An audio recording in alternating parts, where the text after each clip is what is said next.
Sweet. All right. Today, wait, today, you can see I upgraded my beautiful headset fix. It's not really working, but it's kind of working. It's enough, you know? But I got 5 videos today to watch. They're all going to be disturbing except the last one. So we got disturbing unsolved cases with video footage. This is a new channel. We got disturbing cases of real found footage. Chilling scares, not a new channel. This one, bro, I didn't see that. It's a little upsetting. Creepiest internet mysteries that were finally solved. This one's going to be short. Biological horrors behind Mexia supermarket. And then this one, finding rage bait real estate. That's going to be the last, like, that's why it's random videos too. But anyway,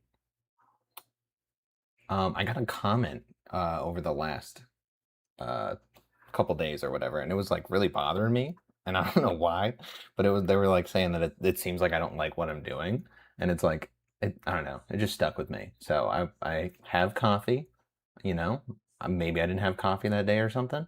I don't know where they got that from, but whatever. I was just like, whatever, like there's nothing I can say that's gonna change your mind. So I was just like, thank you. Sorry you feel that way. Anyway, yeah, that shit was bothering me. I think that's why I'm like, I was meant to be live at 6, but, you know, a little bit past that. All right. 6 disturbing unsolved cases with video footage by Sirius. Never seen this channel, so very looking forward to it. 11, 6-year-old Timothy Pitson left his school in Aurora, Illinois with his mother, Amy. Amy had shown up at the school unexpectedly, telling the staff that there was a family emergency. Timothy's teachers were caught off guard as something seemed to be severely off with Amy, but they let Timothy go with his mother, figuring everything was going to be okay. These are some of the most disturbing unsolved cases with video footage. As they drove Okay, I like the lead up. I don't feel like it's AI yet. away from the school, Timothy was excited. He loved spending time with his mother, and they were heading out on what seemed like a special adventure. Amy took him to a zoo, then a water park. It felt like a mini holiday. Oh, what a fun day. Did you get taken out of school to have early? some fun together, just the two of them. They checked into hotels along the way, and at each stop, Amy made sure they had fun. Still, to Timothy, it was probably just an exciting trip with his mum. But there were signs that things weren't as simple as they seemed. Amy wasn't just taking a break, she was avoiding contact with Timothy's dad and other family members. She would call them every now and again, always sounding upbeat, but she never let Timothy talk to anyone. She'd say, he's fine, he's having fun, but never gave him the phone. When she called her husband, she told him not to worry and that they were fine, in a very cheerful tone. But dude, this looks so old, and I've never heard about this. Did she, like, she hide him, bro? still, It says you'll never find him, his mother. the phone calls left the family uneasy. Why wouldn't she let Timothy speak? The two kept moving from place to place. They stayed in a couple different hotels, moving further and further away from home. Amy was seen on hotel security cameras, and people who saw them said that Timothy looked happy, completely unaware that anything was about to happen. At one point, Amy visited a hardware store where she bought Well, why are you checking into a hotel? I mean, that's a little bit weird. Like, adding on to a whole trip like this. a few items that didn't seem to fit with a road trip. She purchased small things like a notebook and a pen. Things that just felt out of place. Amy seemed to be stalling, like she was trying to gain time, though no one knew for what. The choices she made only added to the mystery. Every call to her family sounded upbeat, yet the details made them anxious. Why did she seem so cheerful but refused to explain what she was doing or let Timothy talk? Amy also checked into a hotel without Timothy. Bro, she kind of got them crazy eyes, though. She kind of looks like she would go off the rails a little bit, you know? The type to put the cinder block on the gas pedal. You know what I mean? For one night. A strange move that raised even more questions. Why would she go to a hotel by herself when Timothy was still with her? And where did she leave the 6-year-old? These unexplained decisions kept building up, leaving her family more worried with each passing day. When Amy made her last call to her mother-in-law, she sounded calm. She told her that everything was going smoothly and she shouldn't worry about anything. But this time, her mother-in-law pressed her, asking directly to speak with Timothy. Though once again, Amy refused. This time, her excuse was simple. He's busy playing. Her voice was light-hearted, but there was something strange about her tone, as if she was masking something deeper. On the 14th of May 2011, Amy checked into a motel in Rockford, Illinois. By then, she and Timothy had been on the road for 3 days. That evening, Amy was spotted on security Bro, what do you mean this is unsolved though? Like clearly she's up to something. cameras one last time, and she entered her room alone. Timothy was nowhere to be seen. The next day, motel staff found Amy dead in her room as she had ended her own life. It was a devastating discovery, but the shock didn't end there. Next to Amy's body, police found a note she had written. A message that only deepened the mystery. In her handwriting, Amy explained that Timothy was safe, but added something. What? I couldn't Well, some people don't leave notes, and some people leave notes and some don't. I couldn't decide. So this is my version. Tim is somewhere safe with people who love him and who will take care of him. You'll never find him. That is crazy. That's a crazy thing to say. Oh, what up, Ninja? Another day, another spooky mystery. That's what I'm talking about. Dude, whoever finds me, sorry about the mess. Dude, that's so gross to write about your own day. Haunting. You will never find him. But there was something else in the note that left Timothy's family and investigators terrified. Amy also wrote, Timothy is safe with people who will care for him. Oh, that just sounds like some cope stuff, like some kind of religious cope. Maybe she's like super religious. I don't think that's like, I think that means she did something to him. This message seemed to suggest that she had left Timothy with someone she trusted, someone who could take care of him. But who were these people? And did they even exist? She the talking note about left like Timothy's God. family in disbelief. Amy had assured everyone that they were fine, but now she was gone and Timothy was nowhere to be found. As the police combed through her car, they discovered traces of blood on the seat. They immediately tested it, and it was confirmed to be Timothy's. This finding raised new fears and then new this isn't questions, as unsolved. everyone was wondering what had really happened to Timothy. Was he in danger, or had he somehow been left in a safe place as Amy claimed? Investigators were caught between two possibilities. Either Amy had hidden him somewhere to protect him, or something much darker had occurred. Oh, I don't know, man. Right after Amy's death, police launched an That's something extensive darker, search clearly. for Timothy. They retraced every step of her journey, hoping to uncover any clue that might lead them to him. Authorities examined maps, reviewed Amy's GPS records, and revisited every hotel and location she and Timothy had visited during those final days together. And they pored over surveillance footage, hoping to spot a moment, a clue, anything that could reveal where Amy had taken Timothy. As the search continued, investigators found more strange details. Amy's car showed signs that it had been through dirt roads and grassy areas. It was clear that she had probably been in remote locations, Bro, that's what I'm likely saying. far away from any city. Her whole behavior is weird. Why the or hell are we town, like... But where exactly? Search teams combed through forests, parks, and even isolated areas that matched the clues left by the dirt and plants found on her car. Yet despite these massive efforts, Timothy was nowhere to be seen. Meanwhile, the story of Timothy's disappearance began to spread across the country. News stations picked up the story, broadcasting pictures of Timothy with his bright smile and innocent eyes. His face appeared everywhere, on television, in newspapers, and on missing person posters. The Bro, I've never heard of this case though. public was captivated by the mystery, and as more details emerged about Amy's final days, people began forming their own theories. Timothy's father, Jim Pitson, became the face of the family's Dude, that's gonna be rough for him. He's just never gonna know what happened to the kid. heartbreak and hope. Appearing on news interviews, he spoke openly about the pain of Hope. losing Amy and the agony of not knowing where his son was. Though he still believed, as Amy's note had said, that Timothy truly was safe somewhere. The general reaction to the case was mixed. Some people sympathized with Jim and clung on to the idea that Timothy was still alive, somewhere out there. They rallied for his return, joining search parties, volunteering, and spreading Timothy's story online. Others, however, began to question Amy's actions and whether her words in the note could be What do you mean began to Bro, it was weird since the beginning. Why the hell are y'all not questioning that? trusted. They speculated that her final message was meant the to fuck is mislead, that? and some even believed that Timothy might never be found because he was no longer alive. Then, in 2019, 8 years after Timothy's disappearance, Oh, the shit. case took a very unexpected twist. A young man appeared claiming to be Timothy Pitson, saying he had finally Oh, no, I heard about that, though. Escaped his captors after years of being That's held not against him. his It's just will. some For other a brief kid. moment, hope flooded back. Jim and his family were overwhelmed with emotion, believing that Timothy might be finally returning home. But that hope was crushed just as quickly as it appeared, as DNA tests revealed that the young man was not Yeah, bro, what a dumbass. They're gonna do tests on you to make sure. Timothy. He was in fact someone else entirely, a random, troubled person looking for a way out of their own life. Despite the disappointment, Timothy's case remains active. Dude, how hurtful for the dad, bro. For them to like call you in and shit. You got like false hope. Oh my god. Alive. You can't give up hope. As soon as you give up hope, then what should I do? What, declare him dead? He's probably in the middle of nowhere, being homeschooled someplace, just away from the media and TVs and new technology. Damn, bro. I kind of feel like that's cope, but what else can you do? That's more healthy than just sulking, I guess.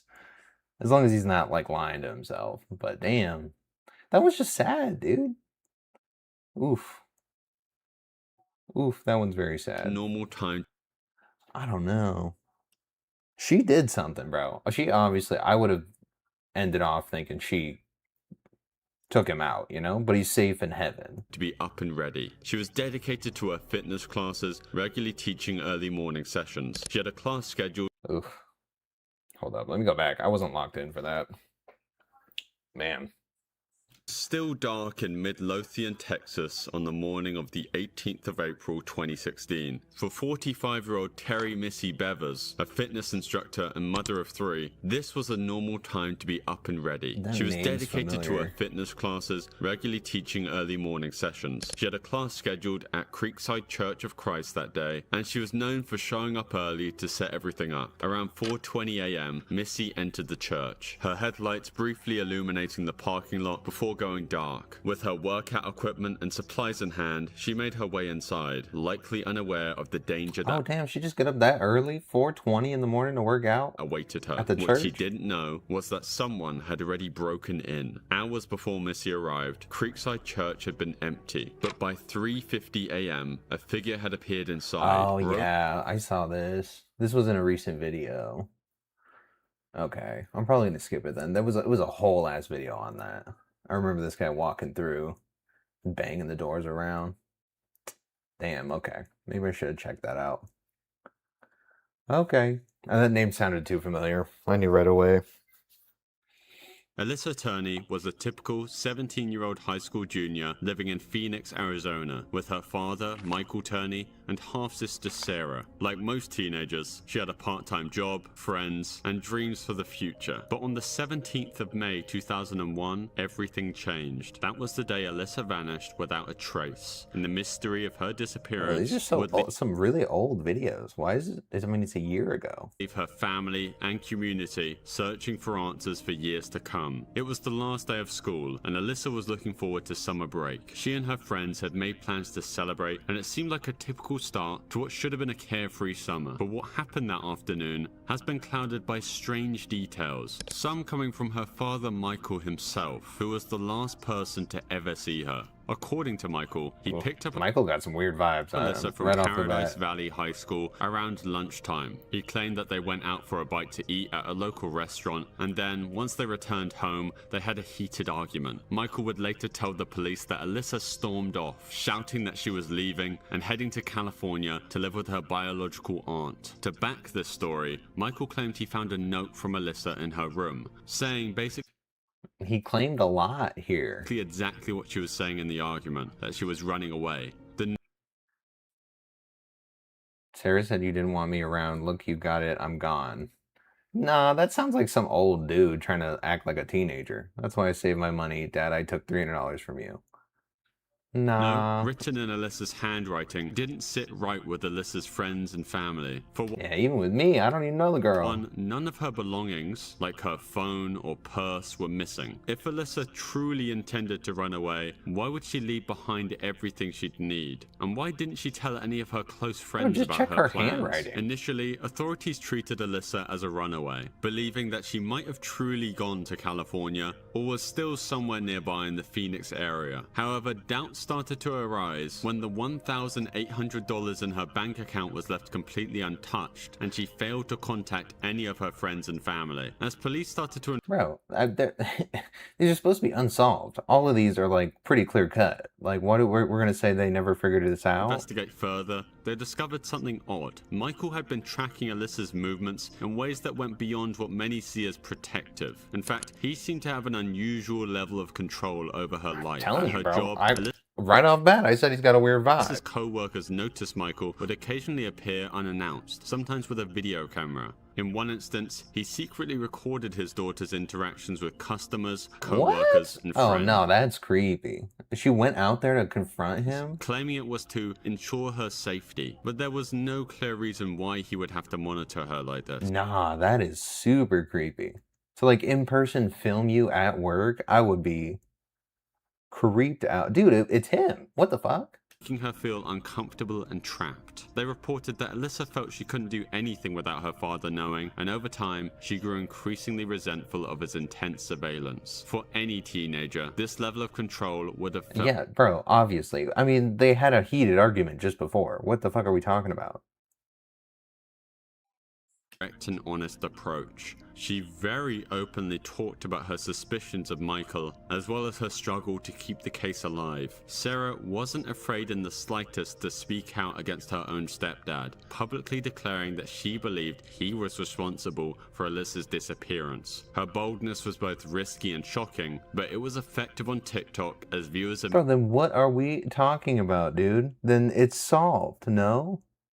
admired her courage to speak out, even when it meant accusing a family member. After years of uncertainty and years of advocacy from Sarah, the investigation into Alyssa's disappearance took a significant turn. In August 2020, nearly 2 decades after Alyssa was last seen, police arrested her stepfather, Michael Jesus Turney, Christ. charging him with Bro, that long after? second-degree murder. Investigators pieced together patterns of Michael's controlling behavior, leading to the decision to formally reopen the case and charge him. The second-degree murder charge against Michael Turney indicated that the authorities— Okay.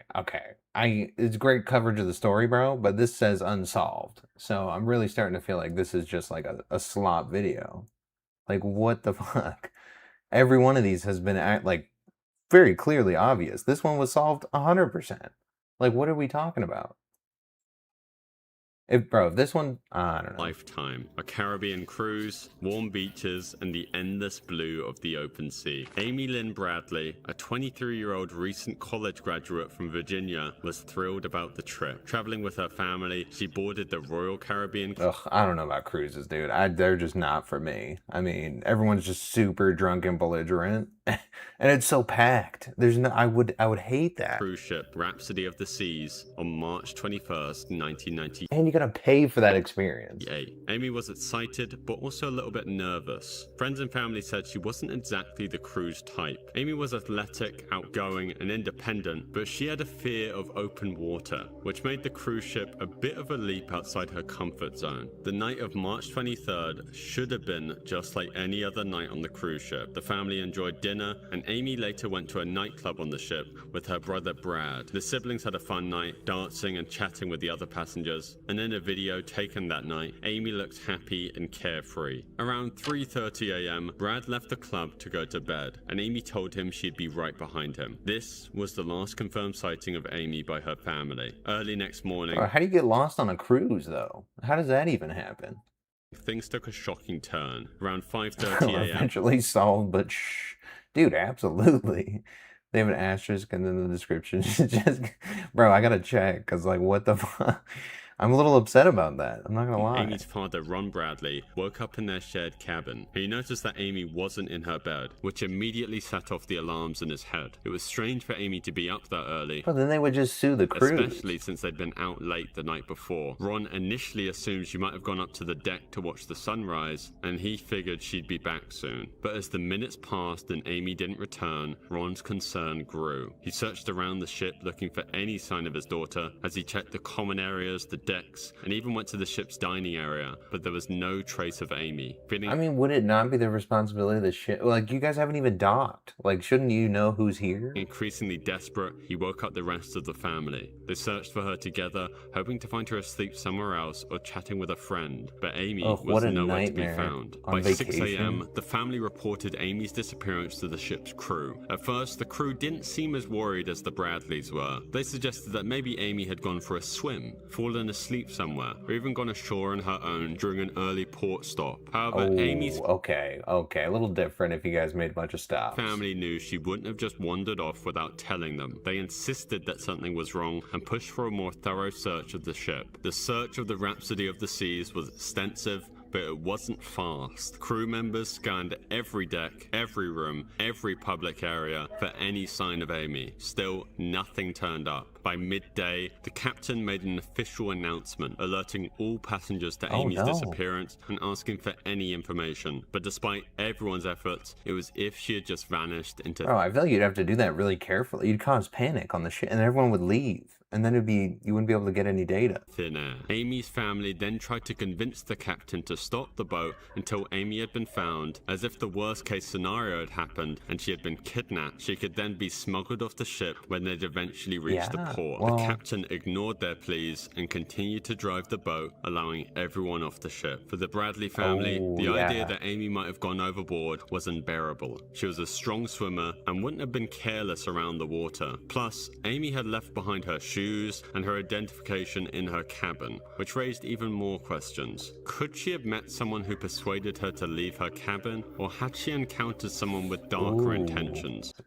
See, there you go. That's like, I don't know what the fuck happened. Well, Amy's family, desperate for answers, recalled several strange interactions she had with crew members during the trip. A few days before... That's what I'm saying, bro. Cruise people are weird. People that love to just be stranded on a ship with 500 other people that are drunk. It's like thousands of people, I think. So it's even worse. Before she vanished, Amy mentioned feeling uncomfortable around some of the crew. According to her family, she felt watched. One particular crew member had approached her several times, showing an unusual amount of interest in her. He reported... Dude, I feel like being just... I don't know. Just being a woman anywhere, I feel like is just like scary nowadays because there's so many fucking weird people. Invited her to go dancing at the club off the ship, which she turned down. Then her family noticed something very worrying. On board the ship, there was an area where photos of passengers were displayed, pictures taken by the ship's photographers, available for families to view and buy. But something was wrong. All the photos featuring Amy had vanished. Her family couldn't help that's creepy. but wonder, had someone foul play removed her pictures? If so, who would do such a thing and why? And as time passed, some people have claimed to have seen Amy, fueling the theories that she might still be alive. Several witnesses came forward saying that they had seen a woman matching Amy's description in the Caribbean. These sightings included a... She looks kind of average though. Like not to be mean, but like she kind of looks like there could be somebody that looks like her. You know, she don't look that like. Man, that just sounds mean. She don't look that like...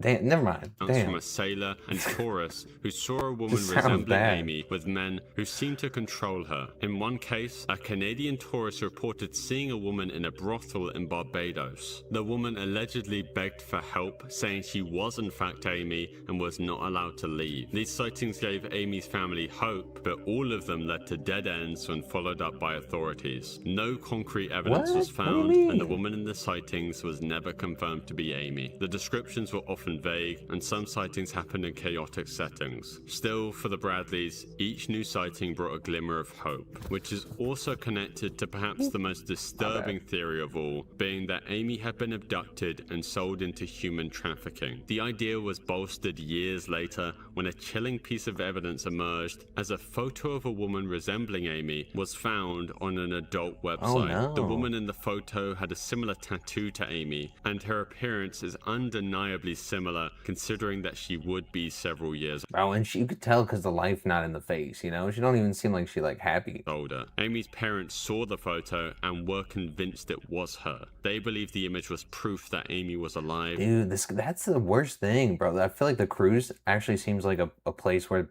they would plan to do that because you can kind of stop in random places and you're like off grid while you're on the cruise.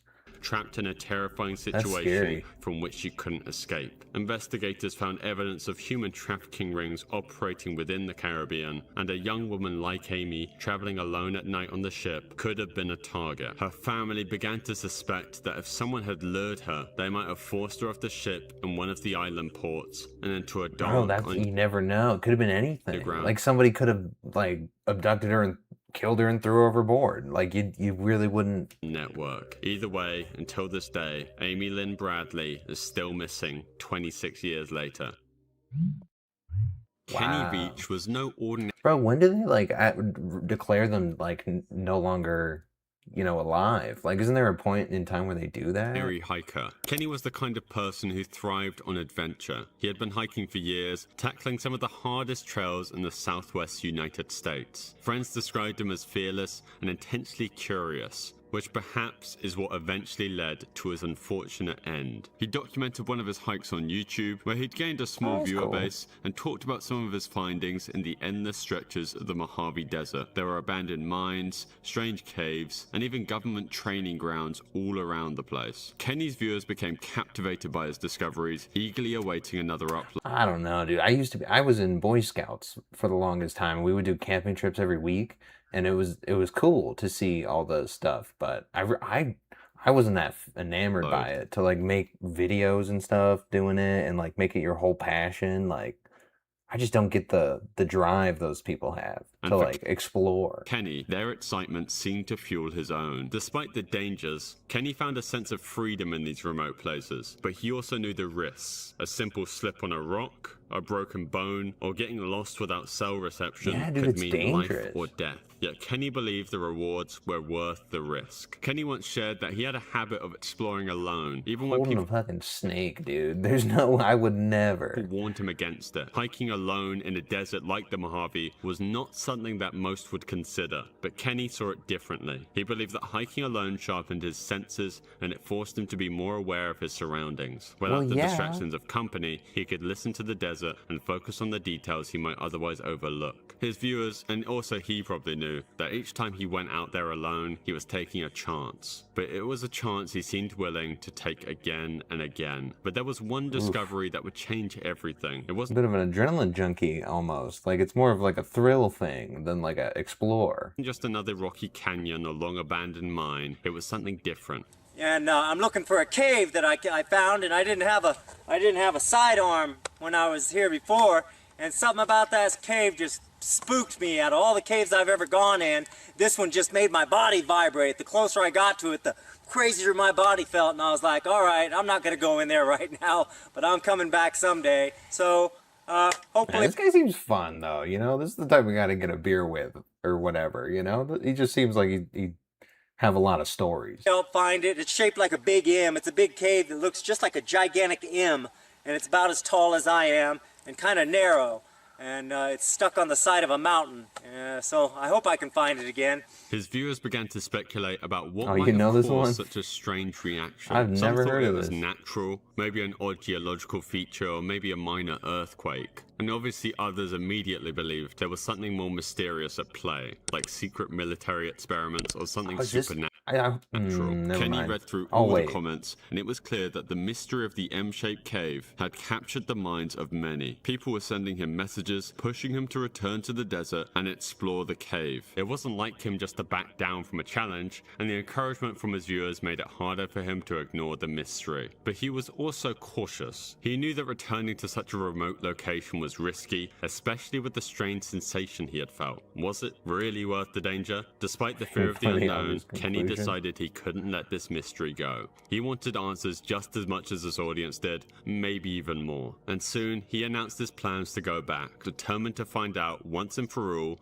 what was This is that cave? Why would inside you... that cave. Kenny prepared carefully for this trip, aware of the dangers that awaited him in the desert. Even for an experienced hiker like him, the Mojave held countless risks. This wasn't just a quick day hike. The remote location of the cave meant that he'd have to navigate miles of rugged terrain with limited supplies and no phone reception. in case anything went wrong. Bro, if he just hurts himself, that'll be the dumbest shit ever. Kenny let his girlfriend and a few close friends know where he'd be heading. This way they'd have an idea of his location if he didn't come back. Well, then, that's good. Days passed, and no one heard from Kenny. At first, his friends and family assumed he was still exploring, caught up in the thrill of adventure. But as more time went by, their worry grew. Kenny's girlfriend reported him missing, and a search operation was launched how long? as teams of rescue workers scoured the Mojave Desert, covering every trail and checking every canyon. They looked for signs of his presence, hoping to find any clue about where he Just the odds of that. Like, he just told you where he was going. might have gone. During the search, they discovered Kenny's phone lying on the ground near an abandoned mine shaft. This was miles from any marked trail and deep within the desert. The phone had no interesting messages, no final recordings, no indication of what might have happened to him. It was as if he had left it on purpose or had dropped it by accident before going further into the wilderness. I mean, why would he leave it behind? Despite extensive search efforts, no other trace of Kenny was ever found. The team searched for weeks, covering the surrounding area and examining any possible routes he might have taken. But the desert is vast, and its rocky, uneven there's no way terrain you're gonna makes it narrow it difficult to down. find someone, especially in the remote areas where Kenny was known to explore. With no further evidence and no sign of Kenny, the search was eventually called off, leaving his friends, family, and YouTube viewers with more questions than answers. The M-shaped cave quickly became the focal point of every theory as to what might have happened, as the cave itself was never located either. People have found caves that could be the M-shaped one, but nothing solid, and no one has ever experienced the same intense vibrations Kenny did. The mystery surrounding Kenny has built up a sort of community of amateur investigators and internet detectives. One of them... Oh my god, I think I know what that case you're talking about is, actually.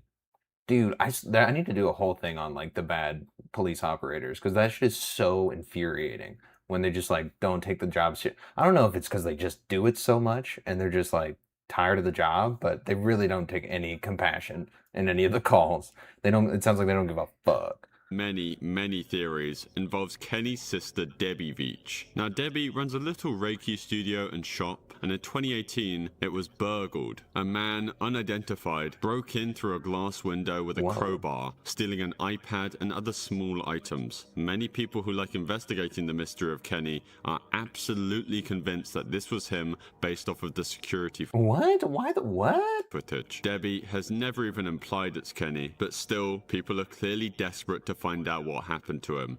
Why would you think, bro? He looks like an average ass dude too. Like, he's gonna look like this dude. Like, what? That's the craziest thing. Just because it's, dude, Sahara and Jones is like, where, like city. That is like rural. Like, this is not anywhere near here. To this day, Kenny's case remains unsolved. Oh my god, that's it? There's no way. He had to have fallen down, like dropped his phone while he was like, I don't know, his phone, was it dead? Like, okay, that one's unsolved, bro, right? Wow, that was actually really good. I enjoyed that one. There's a little less info on it, but it was still interesting.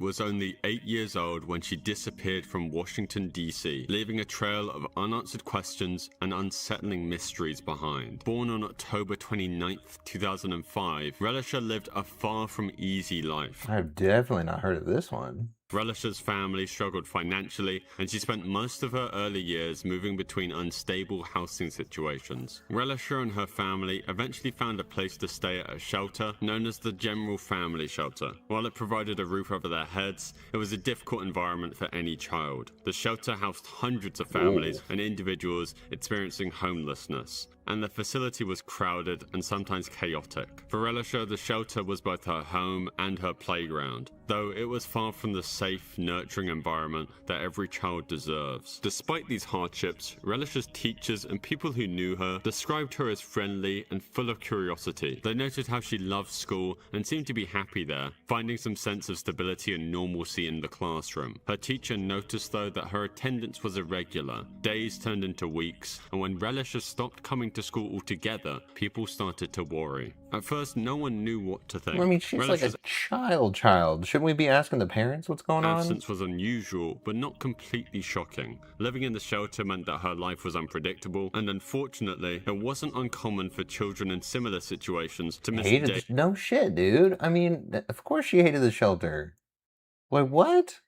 It's not like anywhere somebody wants to be. It's like a last resort thing. Days of school. School officials made phone calls and reached out to her family when her mother, Shamika Young, was contacted. She claimed that Wait, how do we not know where they were at? Like, you should still know where they're at.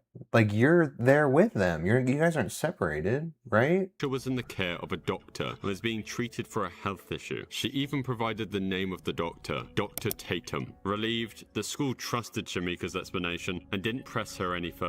They had no reason to doubt her words, but this decision would soon reveal its terrifying consequences. It was the 1st of March 2014 when the authorities were finally contacted. School officials decided to look into Relish's absence once more and discovered something that made them uneasy. The Dr. Tatum that Relish's mother had referred to wasn't a doctor at all. He was Khalil Tatum, a janitor at the shelter where Relish's He was a janitor? How did you convince them that you're a doctor? family lived. The unexpected twist raised alarm bells for everyone involved. Though Khalil... What do you even mean? That you guys just like you were being supervised by some doctor that was actually a janitor? Like, what the fuck? Bro, that's like some parenting problem there. You guys made a weird decision. Wasn't just a stranger to Relish's family. It's not her fault. She's a kid.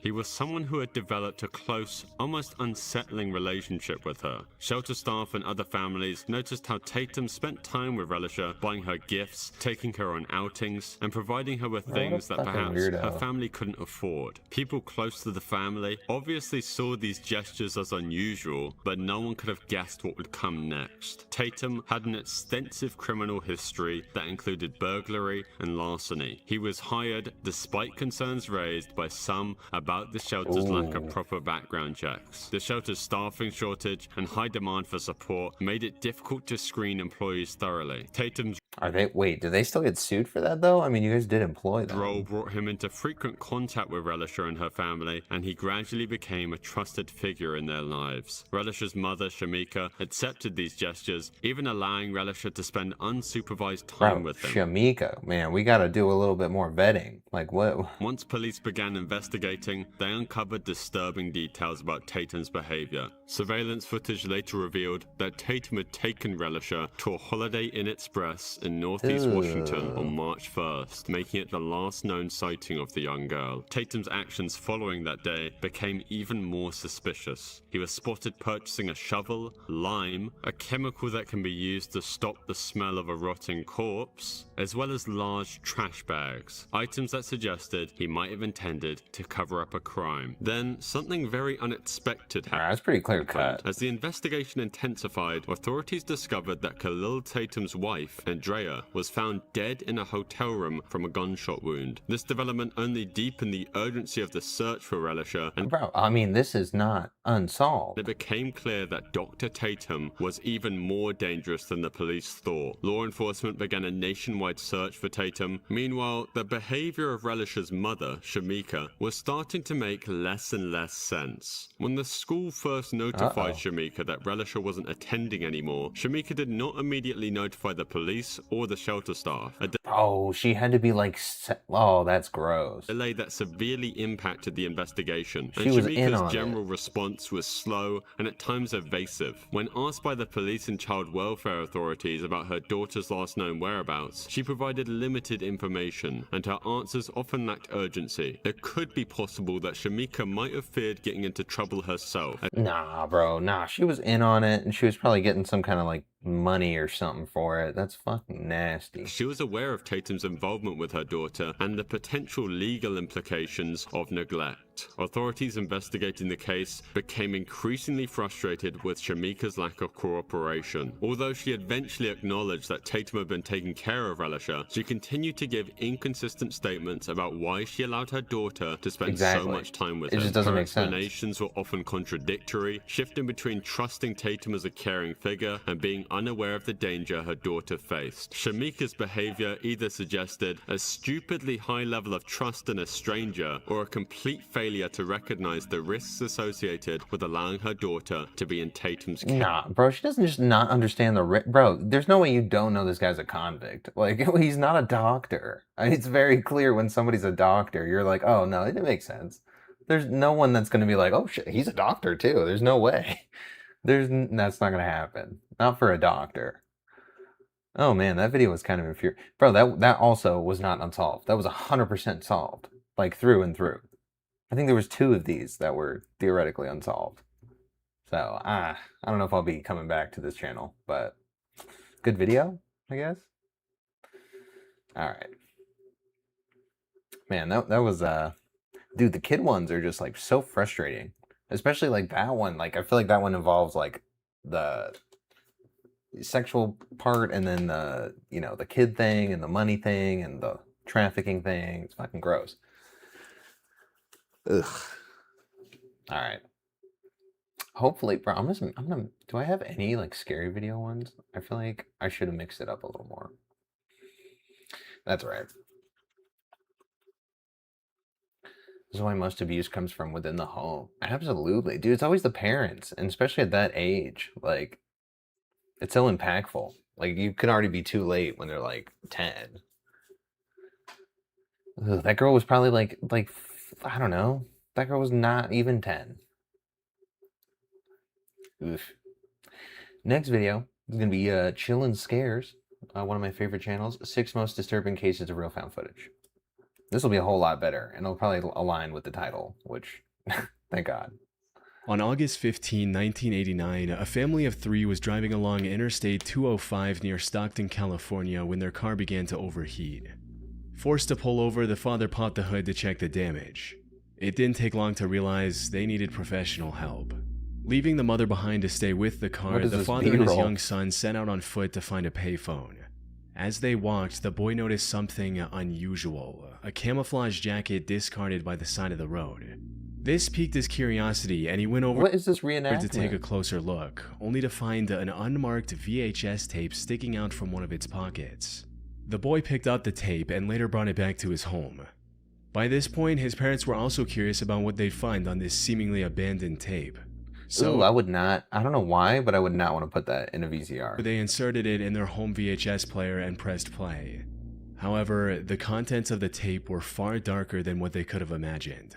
Now, the original unedited video has never been made available online, but there are different pieces from various sources that I've done my best to put together. It opened with the camera pointed at a massive fire at night, with what I can only assume is the cameraman saying some ominous stuff. There's some arson thing. Look at the fire. This is my domain. My hell. A bit into the power trip, dude. What the fuck? The video, the camera refocused, and the source of the fire became clear. It was a single-story home that looked like it was still under construction before it caught fire. Is this his house? I call it home. My hell. The whole sky's black with smoke. Ooh, I hope nobody's in there. That I will destroy and burn your soul. Ancient spirit of evil. Meanwhile, the cameraman kept talking, and the longer he spoke, the more Omar. unsettling it became. Later in the video, you could also hear fire trucks arriving at the scene, and the cameraman commenting on it before ending the video with a direct threat to the viewer. The fire department's trying to put it out. What a laugh. I gotta go now. But remember me tonight, ladies and gentlemen. Your house is next. Is this for like a movie? The or tape something? then abruptly Why did it have a Spike TV logo right there? What? cut to the scene from the 1984 horror film A Nightmare on Elm Street. It wasn't clear if the fire video was taped on top of the movie or if this was a deliberate edit. However, one thing was clear: the frightening video was filmed by the person who set the house on fire. The family handed over the tape to the police and told them exactly where and How do we know that this was what was on the VHS? There's no way to know that. how they found it. Detectives went back to the location, and sure enough, the family's story checked out. The jacket was still there. But the Okay. detectives also found many other items near the jacket, including a wooden pestle, a glove, a cassette of metal music, and a ceramic skull. Bro, and they didn't say nothing about any of that? Suspicious. They also watched the video itself, and it was unlike anything they had seen before. I'd be like, why did y'all take the VHS tape and left all this other shit? Like, I've never run across anything as eerie as this tape. Frightened me, as a matter of fact. I thought about it that night when I went to bed. Unfortunately, the poor filming conditions and shaky nature of the footage prevented them from extracting any meaningful clues about the location of this fire. wait, what do you mean? What do you mean? Despite a frame-by-frame analysis, investigators were unable to match the tape with any reported fires in the state of California. For all they knew, the fire could have happened anywhere in the US. Bro, the fire department reported to it. You would know where the house is. Even if it's in a different place, you would be able to find out where this is at. As for the motive behind this action, the constant talk of hell and evil led the investigators to believe that it had something to do with Satanism. Nah, this is a project, bro. There's no way this is real. And while this might sound a bit far-fetched today, you have to remember that back in the 1980s, major acts of evil from devil worshippers was a real concern for many people. But without any leads, this was nothing more than a theory. So, after exhausting all other options, investigators decided to enlist the help of the media and featured the story on the popular TV show Unsolved Mysteries in September of 1990. They would have gotten And to the this bottom worked of better it. than the cops could have ever imagined. Within 2 hours of the episode airing, investigators received over 1,000 calls from viewers with potential leads. Among these 1,000 plus callers was a man named Ed Tarantino who got shaken Bro, imagine filtering those calls. Like, some of them are going to be like lunatics. to his core after seeing the found footage on TV, because he lived next to the burning house in Redwood City, California, some 80 miles Okay, west. bro, if the people can figure this shit out and the departments of, the fire department can't even fucking communicate and figure out what's going on, that doesn't make any sense to me. As to where the tape was originally It's found. not even far away. More importantly, the show also led the investigators to the owner of the under construction home that was burning in the video, Bill Otherlie, who described the incident as the act of a crazy person. And turned up, it's my house that's on the videotape. And then you heard the voice of this individual. And you go, this guy ain't playing with a full deck. This was an extremely Okay. expensive lie. Okay, so then it is And you go, obviously real, and then he's the owner of the house, so, and he's confirming that was what was on the tape, so I was wrong. The fire had completely destroyed his under construction home, costing him $900,000, which is about $2.5 million in today's money. Damn, bro. Meanwhile, the Redwood City No insurance? No fire insurance? No, that would cover arson, no? Fire Department also confirmed the incident. As it turns out, Oh, well, now the fire department's like, oh, yeah, no, we found...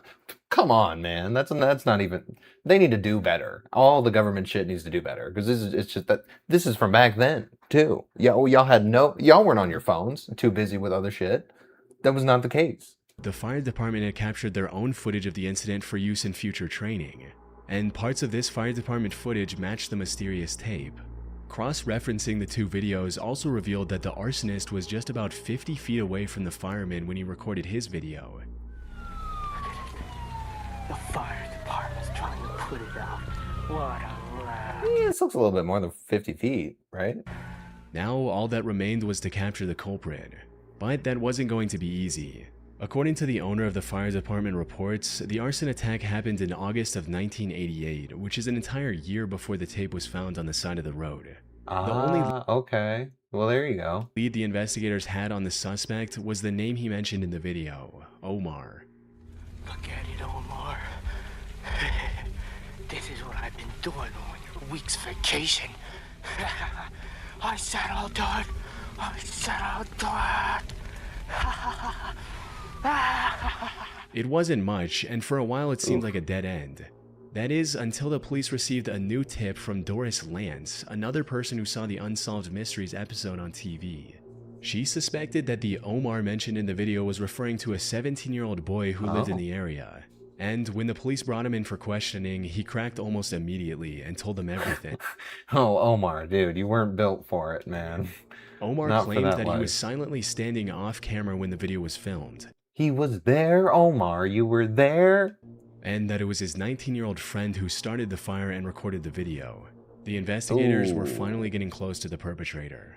But they needed more evidence before making their move, so they started tailing the alleged arsonist, observing him from a distance. What do you mean you need more evidence? The guy said he was there with them. However, he likely caught wind of the police because soon after the monitoring started, his garage burned to the ground. At that point, the police had no choice but to act. On September 27, Oh yeah, now they have no choice but to act, right? Okay. 1990, they confronted the 19-year-old directly. And just like Omar, he folded without much of a fight and You got no more info from that. Why now can you decide to act? Because you're upset? Like because you're being a bitch about it? Like confessed to everything. One thing I should point out is that the authorities never publicly revealed the identities of the two boys, so I'll call the arsonist John for the sake of convenience. After going through John's home, investigators also found tons of incriminating evidence that linked them to not only the Redwood City fire, but similar arson attacks on 11 other structures and 15 grass fires. This evidence included things like a picture of graffiti on a wall stating, "Please no more houses," and a news clipping pinned to the wall about recent arsons which the two boys likely caused.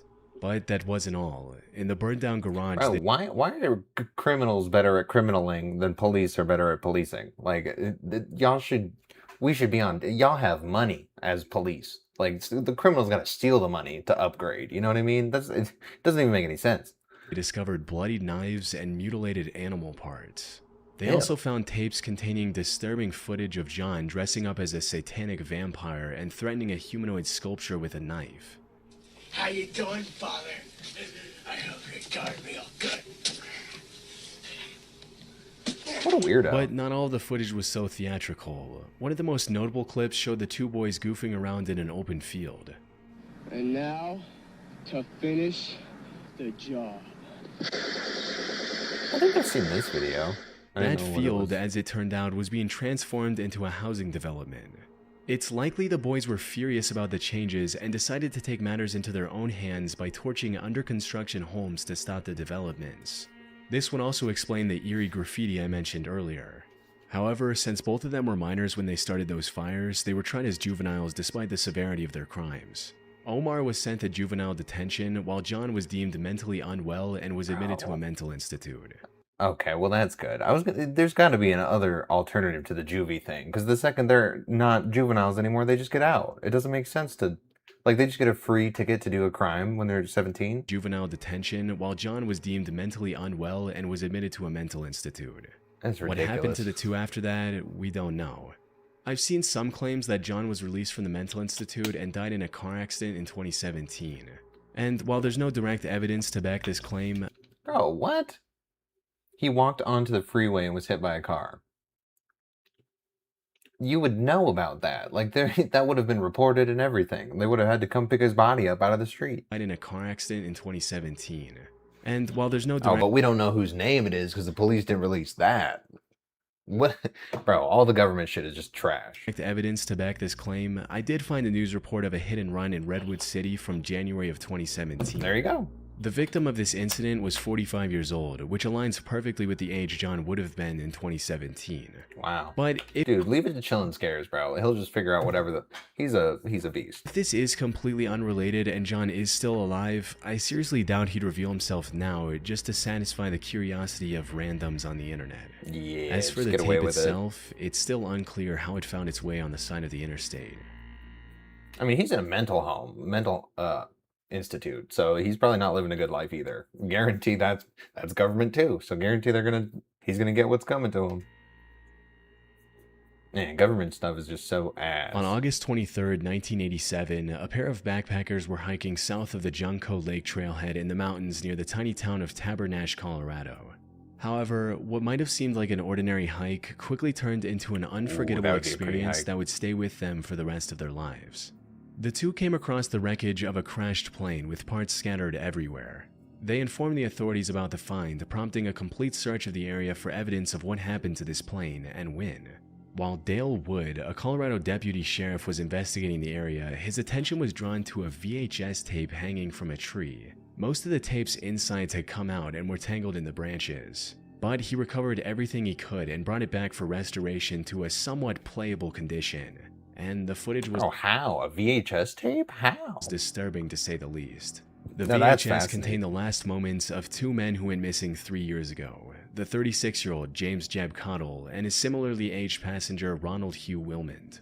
On August 10, 1984, the two flew from the Granby Airport with the Jeffco Airport as their destination on a small Cessna L-19E Bird Dog airplane. However, they never arrived at this destination. Multiple search parties were deployed to their approximate route, but none were able to find any evidence of what They happened to just James and crashed? Ronald. What made their disappearance even more mysterious was the fact that the plane had an emergency locator transmitter, a device that would have Whoa. broadcast its location in the case of a crash. However, the authorities never received the signal from this device, and their case remained cold for almost 3 years. That is until the pair of backpackers found the wreckage, which in turn led to the discovery of the VHS tape. The footage started— Bro, that's like that part in Lost where they find like a crashed plane in the sky or whatever. So- That's like almost the exact same shit. quite normal, with the pilot commenting on things he sees from the cockpit. Oh, notice that video of it going Look at down? that down there, Ronnie, on the left. Nice little lake and a cabin.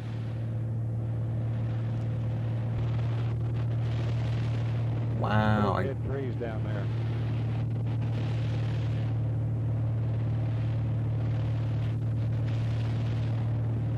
There are a whole bunch of them back up in here, little beetles. Very pretty little lake. How does this go down though? However, around 5 minutes into the footage, things start to go wrong as the ground starts coming closer and closer. Oh, right there probably. He's like, oh shit.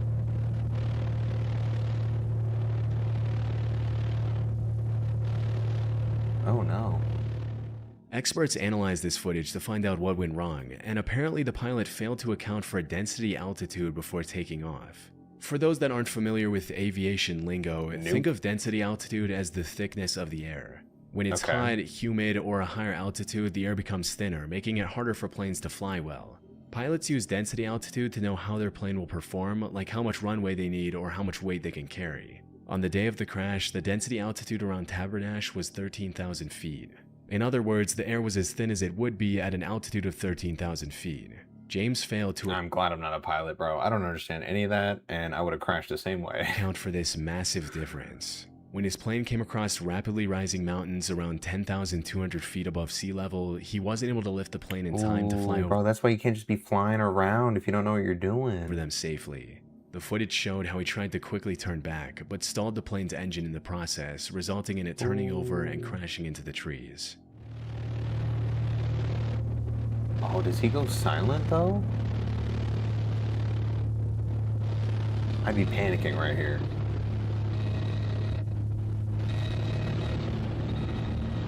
Damn, hang on, Ronnie! Oh. The footage also explained Bro, did they both just why die? the emergency locator transmitter didn't work. The plane flipped upside down just before the crash, which damaged the transmitter, preventing it from signaling for help. It was an unfortunate incident all around. The only potentially good thing that came out of this is that James Cottle's family authorized this found footage to be used in flight instructor training. So maybe somebody's life was spared because they saw this footage and remembered to adjust for density altitude before taking off. I guess that's nice. Damn, though. That's a stupid place to put the emergency transmitter thing, right on top. Like, why not have it inside in like a little compartment, like an AirTag or some shit? Like, what? Why have it on an antenna on the roof? This ain't. We're not trying to get FM AM radio. Like, what? For training. I don't know. That's a little infuriating. So maybe somebody's life was spared because they saw this footage and remembered to adjust for Yeah, density. no, that's good. Oh man, I don't like planes and stuff. It's just not my wheelhouse. Noise of a tornado Or wing house. siren was echoing through the streets of El Reno, Oklahoma. Meteorologists were predicting a potential multiple vortex tornado that might touch down in the area. And while this was bad news for the residents of El Reno, the rarity of such an event also attracted a lot of storm chasers from around the United States. Bro, those people we need to study all the storm chaser people. Like, what is that business? This also included a 3-man crew of storm chasing experts: the 55-year-old Tim Samaras, his 24-year-old son Paul Samaras, and their partner 45-year-old Carl Young.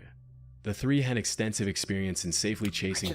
Can you get paid for that? Like, how can you afford to have like a rigged out car like this and spend all your time driving around chasing the weather?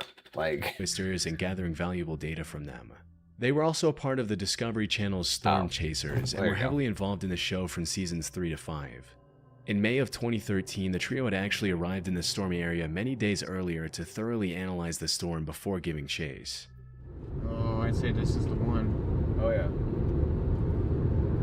This is going to be the storm of the day, right? I don't know what you're looking at there, buddy. This is going to do it, I think. I'm sure you know what you're talking about. The May 31st twister wasn't something they could have predicted, even with their vast knowledge and experience. It started around 6 p.m. when an EF3 tornado touched down in El Reno, marking the beginning of the chase. However, it wasn't long before the tornado started becoming more volatile. See, the rain is behind. Bro, this is exactly why you don't chase these bitches. That's why you don't do it. Yes. Oh my god. Now, you're not going to be able to drive away, are you? Okay, driving in towards it.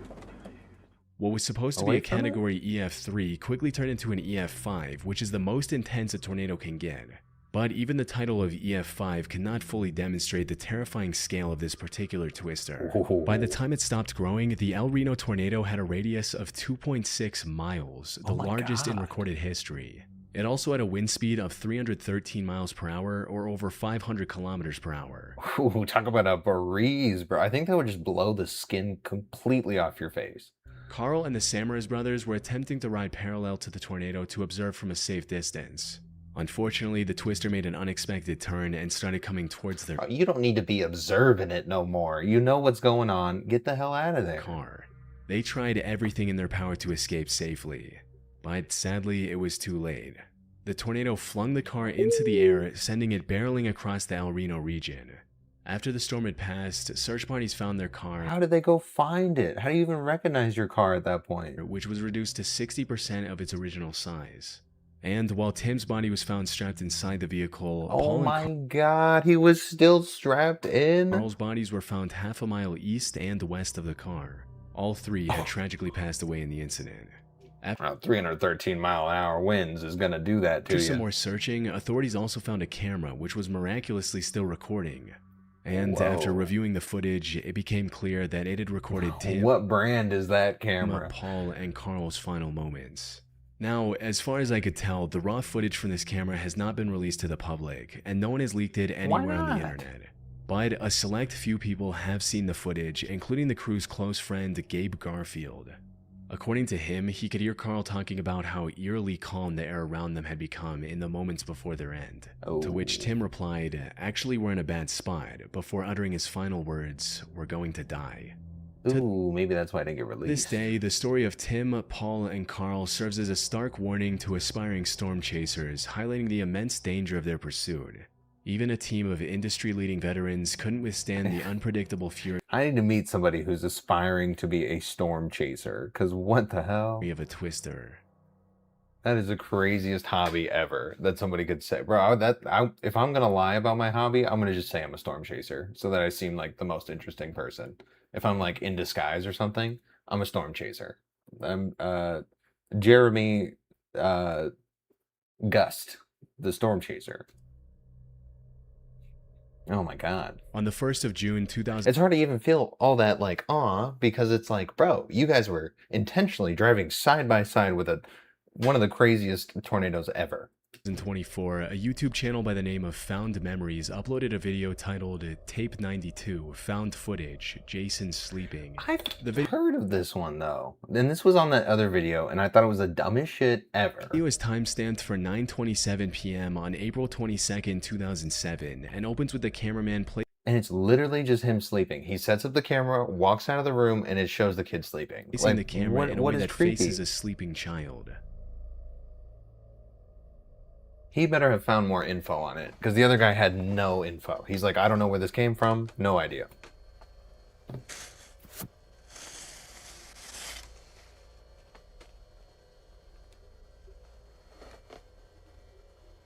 Okay, yeah, he sets it up and he walks out. Aside from the sleeping child turning a few times, nothing happens for the rest of this nearly 30-minute video. There's not even any unusual sound in the background or anything. Now, despite the footage being completely uneventful, something about this whole thing is inherently unsettling. The lack of context and the uncomfortable silence can easily turn this into nightmare fuel if you have an active enough imagination. According to the description of the video, the original tape was simply labeled as Jason sleeping. Classic sleeping child acting like a child, spooky stuff. That's what I'm saying. Like, is there anything creepy about that? The uploader also gave an explanation for where they found the footage, stating, found in a box full of abandoned camcorder videos, uploading to archive the footage. That's Perhaps what I'm saying. One day someone connected to the video will see it and appreciate it. And while this provides some much needed context, it still leaves the biggest question unanswered. Why would anyone record 30 minutes of a child sleeping? So I decided to dig. I don't know, dude. People that have kids feel weird shit, you know? I don't know. A bit further. The first thing that came to mind is that this is just another one of those staged, artsy analog. Oh, I didn't even see that. Why did my stream die and then I realized I actually unplugged my router? Like horror type videos. Oh my god, that's the worst. However, after going through the channel that posted this video, I don't... Mine takes like 3 minutes to turn back on. It's insane. I don't know if that's normal, but I feel like that's not, I think that takes too long. I think that's the case. The channel, Found Memories, was created fairly recently in April of 2024. Oh, this is so The About stupid, section of the though. channel reads, uploading media I've found to archive, and maybe one day the original owners will find it and appreciate it. I've acquired thousands of videotapes and media over the years from various places. Pawn shops, private sellers. Bro, there's zero evidence that this is scary. 180 different videos. And almost all of them are extremely unique in some. Bro, he just explained exactly what he was doing. That's how he gets the weird videos, okay? I don't know why this... You see how it only has 889 That means people just aren't interested that this is... It's not creepy. It's not. Only like industrial Wi-Fi can read. Oh, okay.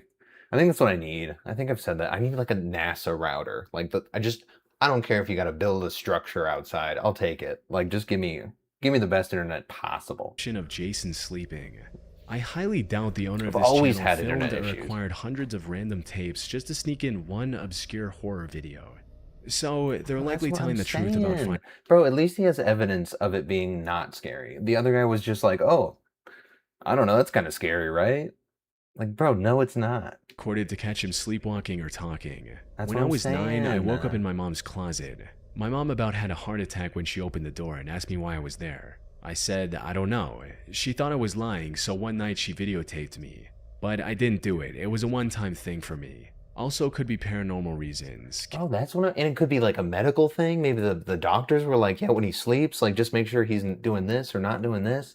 And like, maybe it's just easier to film him and you know, review it later. He'd been waking up with scratches, bites, could be anything. Okay, so that's it, right? I feel like that's it. And Jason, or the person who recorded this footage, will find this video and reveal the truth. Okay, you said the same thing like 10 times, bro. I got it. I got you. All right, that one was very like, ugh. In August of 2021, YouTuber Rich Aloha was filming one of his signature diving videos in a pool under a waterfall in Foster Falls State Park, Tennessee. He was excited to jump in the water in hopes of finding some treasure like a drone or an iPhone. Oh, I thought it meant he was gonna like jump off the thing and hit like a rock and die. He could be Moon Knight, has to chain himself to the bed so he doesn't become possessed by an Egyptian. That's what I'm saying to you. You never know. Like, don't question why people are filming themselves at night. You know, there's always a good reason, except when people are like, in case there's paranormal stuff. I get annoyed by that, but I mean, I would still do it. Like, I would record myself sleeping if I genuinely thought there was a ghost, like, you know, putting something in my mouth at night or something, you know, like an egg. If I just woke up with like a random object, relatable stuff. But what he uncovered instead was a lot more disturbing. Kind of got off After track there. looking around on the lake floor for some time, he saw something unusual sticking out of the ground, which turned out to be a GoPro camera. This would be the coolest fucking hobby. If I had just fucking infinite time, I would absolutely be like scuba diving and doing the, what you call it, the metal detecting thing. The GoPro had clearly been in there for a while. They find cool shit like that. Like maybe the memory card still works. Plus, the outer shell had massive cracks, which allowed water to get in and fry every electronic component. Ooh. But before Rich threw the broken GoPro away, he decided to remove its SD card and plug it in, just in case it somehow survived the months underwater. And to his surprise, it was actually fully functional and had the footage of the adventures of a young man. He looks familiar. Turned out to be 22-year-old Richard Ragland, who tragically lost his life 2 years earlier, drowning while swimming beneath that very waterfall. In fact, the footage Rich uncovered had Richard's final moments in water. We can actually see him getting visibly exhausted and struggling to stay afloat near the end. The camera likely recorded his final breaths as well. However, from my research, the complete footage isn't available anywhere online, and even if it was, it wouldn't be something I could show here on YouTube. Rich likely never released the complete recording out of respect for Richard and his family, which I fully understand. Wait. And while the death of such an upbeat young man is sad, at least his family... So it's just like unfortunate he just couldn't swim? Like that's super sad. I hate when I wake up and 12 hard-boiled eggs are arranged in a perfect circle on the floor beside my bed. That's what I'm saying. Yeah, I would just, I don't know what I would do. I think I would just go back to bed. I would think I'm dreaming. I would not want to deal with that. Some very like, you know, elaborate ghost. On this planet, thanks to Rich. He hard-boiled the eggs. I only had eggs in the fridge. You know, I'd be terrified. On the 30th of September 2019 at 4:06 p.m., the police... Wait, was that it? Oh, well, that was it? I mean, there wasn't even really a video attached to that. It was just B-roll. I received a call from a woman claiming to have found evidence of a horrific crime. The woman who called the police was 47-year-old Valerie Kassler. She claimed that she was walking around Fairbanks Street when she don't look too credible. She found an SD card lying on the ground.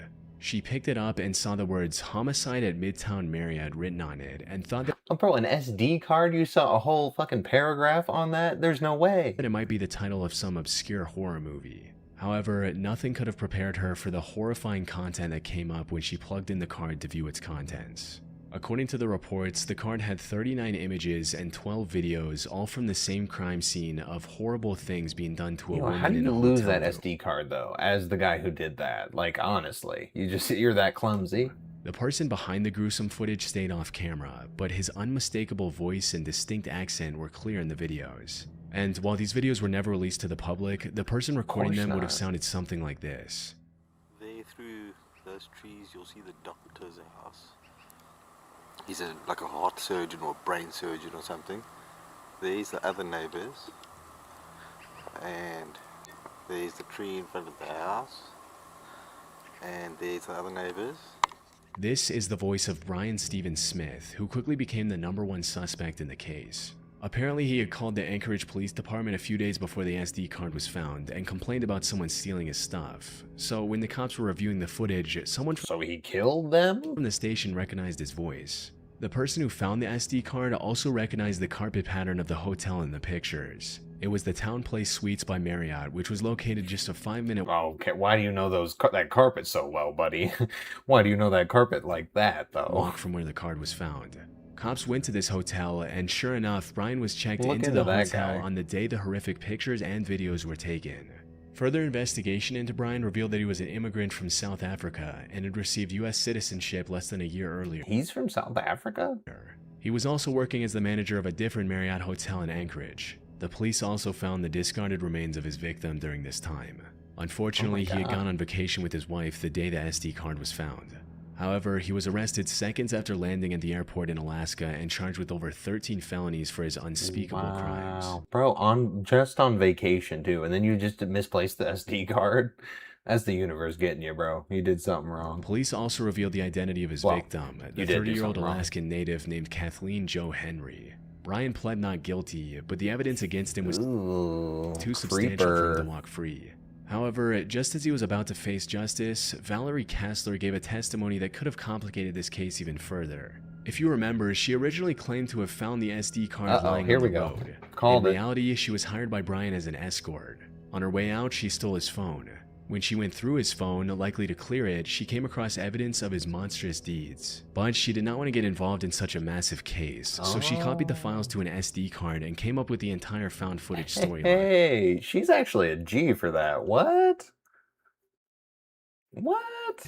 Fortunately, the case... Yo, that's like the most elaborate like scheme.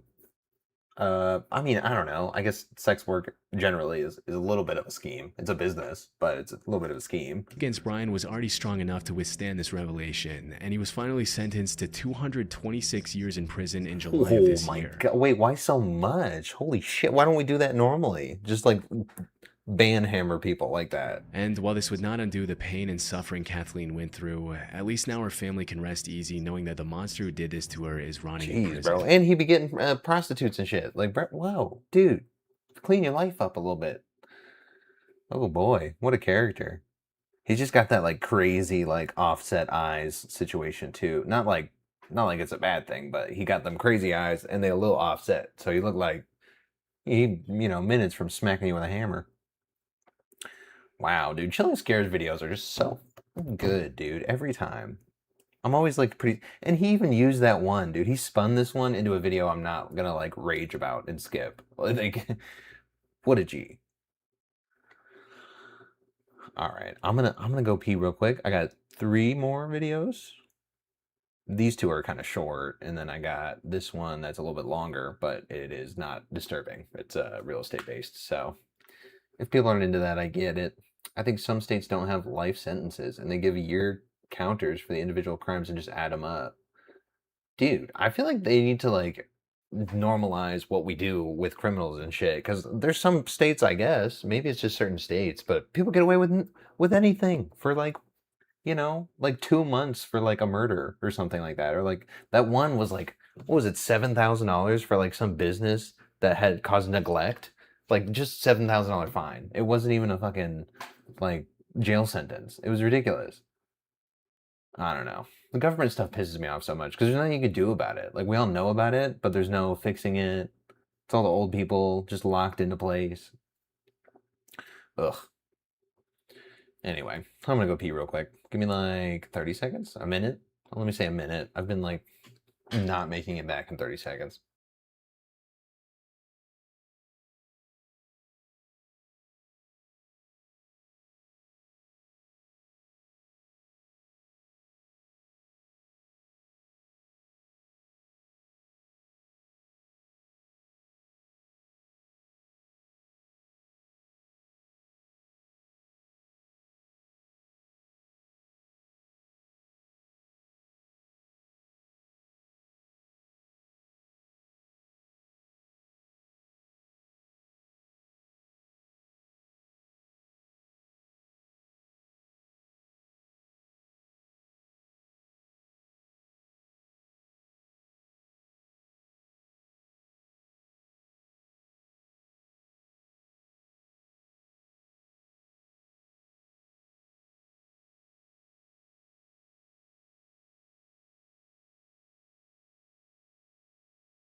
All right.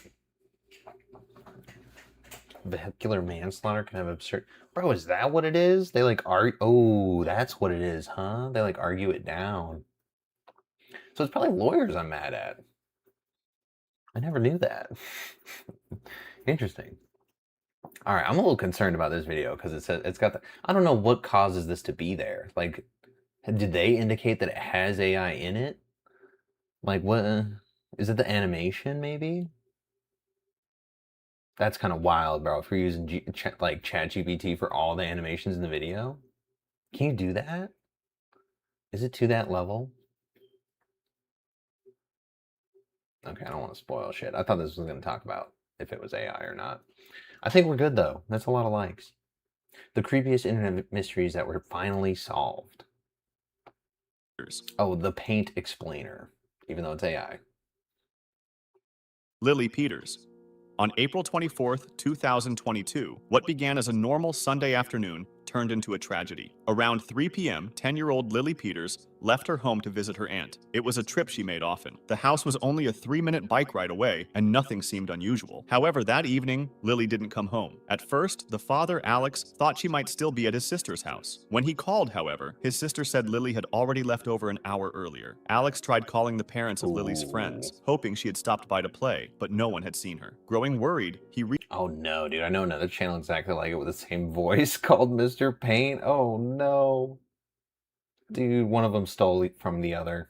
retraced the path Lily usually took, and around 9 p.m. contacted the police to report her missing. While looking Same along a graphics, trail, same though, font. Alex Oh, made a no. chilling discovery. Lily's bike, abandoned with no sign of her. Hours later, just before 9 a.m. Bro, just the descripting, like the way it's talking, just sounds like it's wordy, it's unnecessary, it's kind of annoying. I might not finish this one. The next morning, a volunteer searcher found her body under a pile of leaves only a few feet from the trail. Police confirmed the worst. Lily had been murdered. At first, Bro, that's pretty clean cut though. What do you mean finally solved? investigators had no clear leads, but then, online, a post about Lily's disappearance appeared on the true crime subreddit. While many people speculated, one comment stood out. A user called... No, I think you're right though. AI generated paint drawings. They're literally like there's so many videos like this now, like explaining type. It's like the ones that used to do the handwriting, but I guess that's not a thing anymore, or that was too hard to animate. Home Slice Nation... Bro, this is all AI though? That's crazy.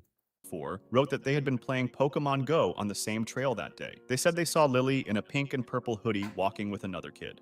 Bro, that sounds kind of like a lie though. Comment ended with, "I have a suspicion that it could be another kid that did it." The post was later deleted, but another Reddit user reported it to the police. Bro, yeah, you gotta be arrested for that shit, bro. If you be, unless that was actually him and you were trying to throw him off. Tip line. That single clue gave investigators the lead they needed. Within hours, police arrested 14-year-old Carson Petersberger, Lily's What a smart ass dude. He thought he was like getting over on the police. cousin. During questioning, Carson admitted to the crime. He explained that he had followed Lily as she rode her bike, lured her into the woods, and attacked her in a plan he had been forming for months. He punched her in the stomach, beat her with a stick, and strangled her before returning home as if nothing had happened. Later, after noticing police searching the area, he came back to move her body deeper into the woods and tried to cover it with leaves. Because of the brutality and premeditated nature of the attack, prosecutors decided Carson would be tried as an adult. Good. Dude, I was about to say, dude, if they just kind of let him get off on this because he's 14, I don't give a damn, bro. He remains in custody to this day, with his trial scheduled for 2026. Wait, when did this happen? Oh, that's all I'm going to check. And then 2022. Okay. Yeah, dude, I don't want to watch it if it's just like AI slop, though. Like, honestly, I'd rather like, and it's a huge channel, dude. I'd rather like watch a small channel that actually puts some work into it. Because this, I don't know, dude, this feels entirely, especially if you know one that's like just like it, dude. The same font and everything. There's no way that it's original. So I'm gonna cut that one. I'd rather not make a video on it if it's just like some AI shit. Gives me something to talk about, but I don't know. It's like a Haunted Frequency, dude. He's commented on a few videos that I've like watched his videos on, and I like the interaction. So I'd much rather just watch somebody that's like giving a shit about what they make. Ugh, okay. This one, I don't know. This one's kind of, I've never seen Rob's Media. It just kind of sounded interesting. Thought it'd be a cool like YouTube title. Biological horrors behind Mexia Supermarket. Well, that I could make it a different title. I don't really like that one. Oh yeah, Rob's Media. I'll just cut it, whatever. The crime scene of a cold case. Yeah, humans are good. The site of many break-ins, and that biological horror festering within a small community. All three of these things can perfectly describe Mexi's Supermarket. Here's the full story. Oh, is this like the mad cow disease shit? 3900 South Hemphill Street in South Fort Worth, Texas. This was the location of the Dallas-based supermarket called Daniel's Food Stores. Oh no, dude, this is gonna be like a Bricks and Minifigs thing, where it's like a new ownership and then they neglect like the transition. The 36,000 square foot building seemingly opened in the 1980s, though it closed around 1997. This is most likely due to a disturbing incident that occurred on May 29, 1994. 18-year-old manager Eduardo Lopez was approached by a Hispanic gunman who demanded to see the safe.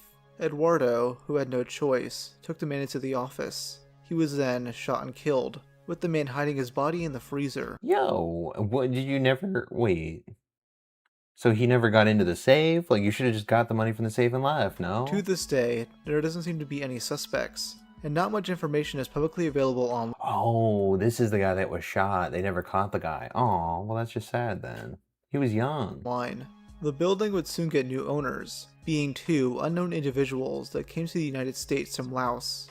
The name was changed to the Mexi Supermarket. Bro, he sounds like fucking criminally listed, dude. I loved that guy's channel. I don't know if he still posts anymore, but he sounds exactly like criminally listed. With him receiving a $975,000 business loan from the Advanced Investment Corporation. It was supposed to be paid over the course of 15 years, but as you'll soon see, that never happened. The business officially opened sometime in late 1998, with their first taxable season being October of that year. But I will say, way better appearance on the this one. The branding on this seems way better than the Denals or whatever. The store struggled financially, as it was unable to make a profit, despite the owners owing $1.14 million to various creditors. They eventually filed a Chapter 7 bankruptcy protection by September 28th. Oh, that's why you can't open businesses without a whole bunch of money. Like, as nice as it is in the American dream and all that shit, like, you need a lot of money in case something goes wrong. You can't be, like, loaning out all the money for a business. 1999. The ownership of Mexia soon transferred to a bankruptcy trustee. The owners would flee the US following this, Holy supposedly shit. returning to Laos instead of staying and dealing with the financial mess they got themselves into. Oh, I couldn't flee the US, dude. I don't know how anyone can come to that decision. Like, leave the US, okay. Flee? I don't know if I want to be, like, fighting them, you know? Can't they just come get me? Or am I, like, good? I'm protected by the other country. What should have happened from here is that the trustee would need to be solely responsible for disposing Mexi's inventory. However, this never happened, due to a series of miscommunication errors. Those owners simply locked up the store. Fort Worth's health department removed the store from its list of active food establishments, and the electricity was shut off. With the power now gone, the refrigerators turned off, and the food would soon spoil.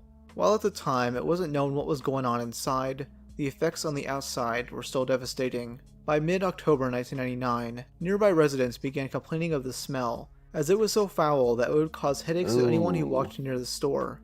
A housekeeper who worked nearby said, "It is strong, especially when the wind is blowing. I told my husband." Ew, dude, the entire store is rotting, bro. That's like somebody's car that's like stinky and gross. The entire thing. But a whole store? Several times that something smelled awful. Something smelled like dead animals. Then one day, I walked over there, and there were flies all over it. Oh no, dude, you'd ruin the entire, like, real estate of the whole place. Like, the mold and everything. It was gross. Following these complaints from locals, Fort Worth officials started an investigation. A company called A+ Budget Movers were hired to handle the situation, with them being told to start cleaning out the store on November 2nd.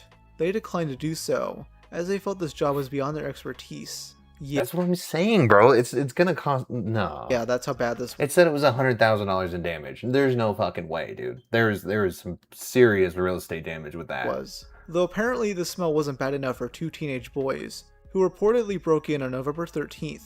They were found on the roof by police after stealing various non-food items from inside. Police caught them after a short foot chase, with their justification being that it was one of the boys' 18th birthday, and they wanted to do something unorthodox to celebrate. Neither had their names publicly revealed due to one of them being 14. It turns out though that this wasn't the only break-in, as police reports that were uncovered a year ago showed that a 55-year-old man was arrested as well.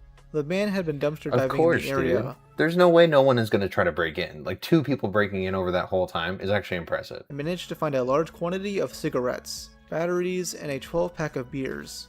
He had 2 outstanding local traffic warrants, justifying his arrest.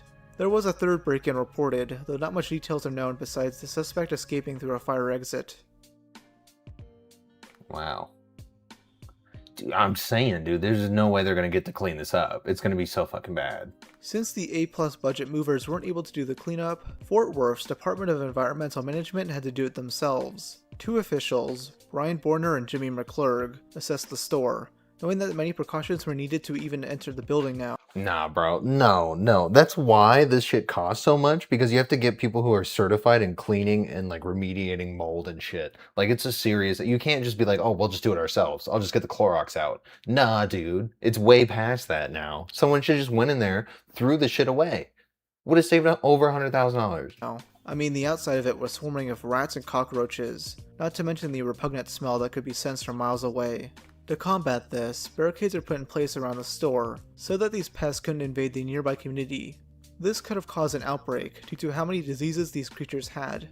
Pesticides are also sprayed around the building to ensure this. Workers who entered Mexi's supermarket wore air filtering masks, hazmat suits, and oxygen tanks, and had to be decontaminated before exiting the property.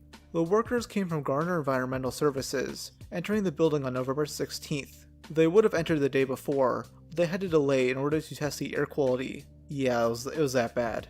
But it was even worse inside. Bro, that's what I was kind of thinking. Like, sure, you're not going to go with one of these, like commercial places that do the mold remediation, but there's got to be, like, a government-required place that's going to clean this spot back up to, like, a reasonable situation. What do you mean do it yourself? That's not... Rat shit kicked the floors. There were so many flies that if you laid out your hand, you couldn't even see it. Numerous insect species were crawling around, while others were dead and decomposing.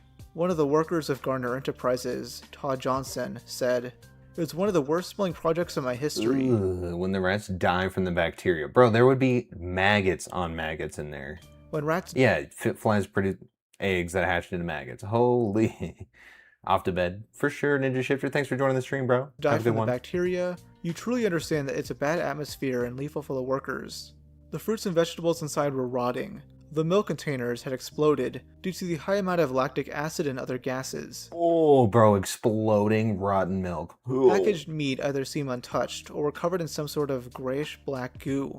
In an interview, Brian Borner said, "I've been in this business for 14 years. This is the first time I've ever heard of this. You think of what has been in there for 90 days. Produce, dairy, meats. It's kind of hard to comprehend." Much of this food is removed by hand, though shovels and front-end loaders had to be used. Bro, they didn't take anything out? It was just a full-ass fucking store. For some of it. They'd be placed into hazardous material bags before being driven to the local landfill.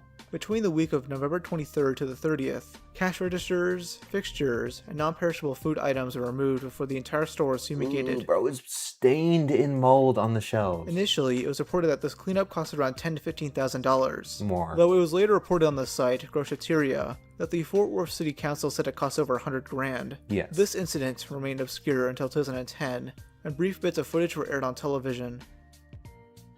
Holy shit, dude. Lost footage. On January 26, 2010, the History Channel show Life After People aired an episode called The Last Supper.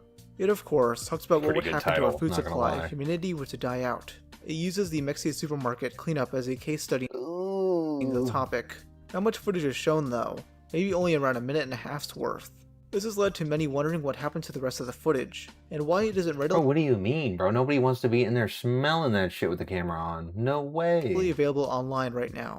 There's rumors that some of the footage was shown on local news reports back in 1999, with one user on the site, Soulstrut, writing, "The images on the news is what gave me bad dreams. Windows blackened by millions of roaches, rats, and swarms. Saying, bro, the also, visual. what fucked me up was footage of people breaking in and stealing food even after all this time. Imagine walking through a place like that for some canned goods. The smell had to be apocalyptic. 2-month-old fish?" I mean, if you grab the canned goods, bro, you ain't got no problem. I mean, the can itself, you gotta disinfect that bitch, but I think it'd be alright. 2-month-old carrots? Pork? Thousands upon thousands of rat droppings? They didn't burn it down because it would have flooded the neighborhood with rats. Oh my god. That's gross. That's so disgusting. I'm over this story, bro. I know there's not much footage on it. Being in there. Friend of the channel Gubby covered this topic in August 2023, leading to Lost Media Wiki user Benjamin McHale doing his own investigation. He watched the credits of the Life After People episode, and noticed that the footage was provided by the Environmental Management Department of the City of Fort Worth. McHale got in contact with Anthony Williams, their current supervisor. Bro, that's edited. He was unable to find any additional footage, though did say that the footage shown on TV was recorded by Jimmy McClurg. Sadly, McClurg has since passed away. He then contacted the Special Collections at North Texas University, who were able to confirm when the footage was taken. They had the footage, but could not provide a digital copy upon requests. They suggested contacting other North Texas archives for a copy, but McHale ended up contacting Brian Borner instead. Brian said that the film was recorded by a home VHS camera, but is now considerably deteriorated. This is why only brief bits of footage were shown on Life After People, as much of the footage is damaged. Borner Yeah, no, that's fair. It wasn't even put into like an actual preservative form. says that the original copy must be missing. In early 2024, McHale got in contact with Ron Jenkins, a photographer who had taken photos during the cleanup. He pointed in the direction of the Southwest Collection at UTA, which is where these photos were held. Another Lost Media Wiki user named Nicolette Astor managed to find them. Wow, did it replace with something new now? There's no way. As of now, no additional footage has been located, though there's still hope. Someone out there must have it, but many of the leads are dead. The supermarket itself was eventually redone, with it now being a Dollar General. Wow, dude, I am sure. Well, they probably had to go through some. That's why it's a big corporate company that's coming in, Dollar General. This incident seemingly taught the city of Fort Worth a lesson: hold people accountable. The owners who fled to Laos should have helped in ensuring the store was cleaned up. The health department should have checked up on the location regularly. I mean, to be honest though, bro, if they fled, like, how are we gonna find them? Now it's out of their department. Like, the person who's supposed to go get them to pay. Like, now we gotta go call authorities to find them in another. It's too much, man. It's like, no wonder. Like, that's why they fled, because it was a good way out. And this food should not have been wasted. Jan Pruitt, the executive for the North Texas Food Bank, stated, "That made us all sick. All that food wasted, and it could have been saved with just one phone call." Bro, that's what I'm saying. That's what I'm saying. You could have just figured this all out in the beginning. It wouldn't have caused any problems. Wow, dude. What a fantastic video, dude. Very good channel, dude. Rob's Media. Sounds exactly like criminally listed. So I'm subbing, bro. That was a fantastic video. Wow. All right, and then the last one. Some people aren't going to be into this, and that's fine, because it's going to be for my real estate channel. So that's going to be what we're doing. And it looks like he's doing real estate stuff now. I didn't know that. But I haven't seen a Noel Miller video since the Cody Co days, way back when. So let's see what it is. Oh yeah, Finding Rage Bait Real Estate, Noel Miller. I am gonna pee though, since Ninja Shifter went to bed anyway. All right, give me 30 seconds.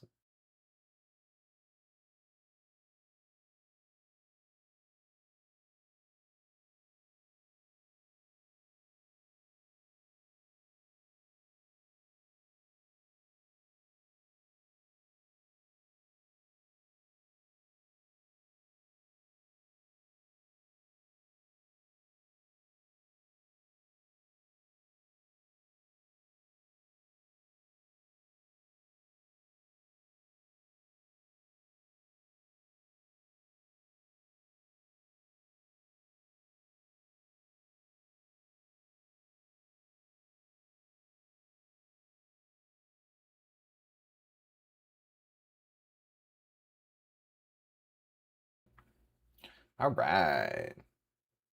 Finding Rage Bait Real Estate, Noel Miller. About a year ago, I put together what I like to call a hate browse, where we looked at the American real estate dude, I love hate browsing market.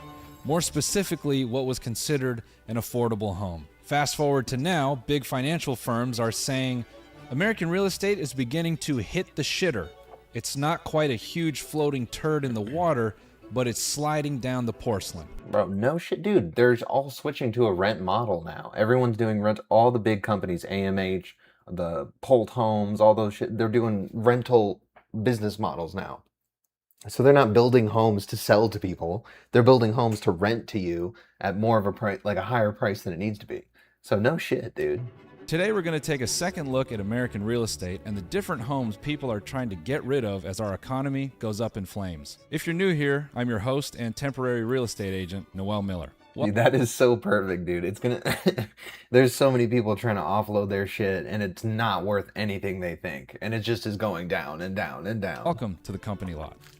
Now, even though real estate is frozen over and most of America is falling apart, there are still 2 states where you can get a really good deal on a house, and that is because their markets are crashing. Florida has a lot of boomers. There are many older people living in mansions on man-made canals. They specifically like the canals because they know when the hurricanes come, any homeless person will get washed out into the water. I let a female shit it on my face. In general, I think boomers have like a deep religious fantasy of dying in a flood, so Florida makes that the perfect place to do that. One of these communities, dude, there's no way. I don't care if it's free. I'm not living in Florida. Is Punta Gorda. which is similar to the way that Florida husbands describe their wives. Because PG has so much money flowing through it, I could imagine a real estate agent trying to sucker you into moving nearby. Now, obviously, if you're looking for, a place to get started, you might be looking for a little fixer-upper, a little opportunity for your money to grow. Let me show you what that looks like. Oh no, dude. The investment market is the fucking worst, dude. People, it's got good bones, though. It's like in PG. Now, you might be thinking, hey, man, 90K. the house is like A 3.2, 2200. Loved. It doesn't have a face. Just wait, it gets better. Now, this is what you would call guts gutted. A Peter Pan house, all right? You just gotta use your imagination. Take a look at this living room. If you could imagine putting walls in it, a ceiling, a working fireplace, windows, insulation. Ooh, what a job. Electricity throughout the house, plugs throughout the house. If you could imagine replacing this shitty ass tile with tile that you actually like, a fridge, could you imagine going into any of these rooms? Could you imagine being willing? Ooh, that shot. Oh boy. Oh. Bro, 89K is not. Where is this at? Is this Florida? To go to the second story of this place and removing this bathtub and risking a 2,000-year curse on your family. Actually, yeah, dude, that looks like a haunted ass only tub person right who there. could functionally use this house is Kevin McAllister. Could you imagine putting railings on these stairs? Could you imagine removing the goo from this room? Oh, that's so much time, dude. So not so much the money. It's more so the time. A team of people usually does this work. The construction shit. A team of people. And whatever mold is in those walls. Could you imagine spending $90,000 on this? If you could imagine that, you can start to see the value in this home. Now look, I know who watches Zach Zip Zap. What up, dude? Which is my channel, and I know you're doing the well actually right now. Now mind you, this home was put up for sale 69 days ago. Oh, that's a bad sign, bro. Especially for something like that, it should go instant. I know we just started war with Iran, but I think now is like a good time to let the family heirloom go. Now, bro, how much less does it need to be though? 89K. I'm surprised this thing has 74 saves. I can't believe 74 people are remotely interested in this home for anything more. Bro, the only reason they save it is to call the agent and hassle them down. That's literally that was my job at one point. That is the whole opportunity. Than $10,000. In my opinion, selling this house should be truly a desperate experience. The description should not be all this like offering a true blank canvas for the visionary bar. It should be one sentence. I will pay you $100,000 to take over this home. Nah. Potentially live in it and risk your family abruptly going up in flames like an Ari Aster film. Just so long as I don't have to have my name attached to this. No, you just want to see the price and then no inspection required and like no strings attached. That's it. I don't want to deal with anything after. You cannot call me if something's broken. Property anymore.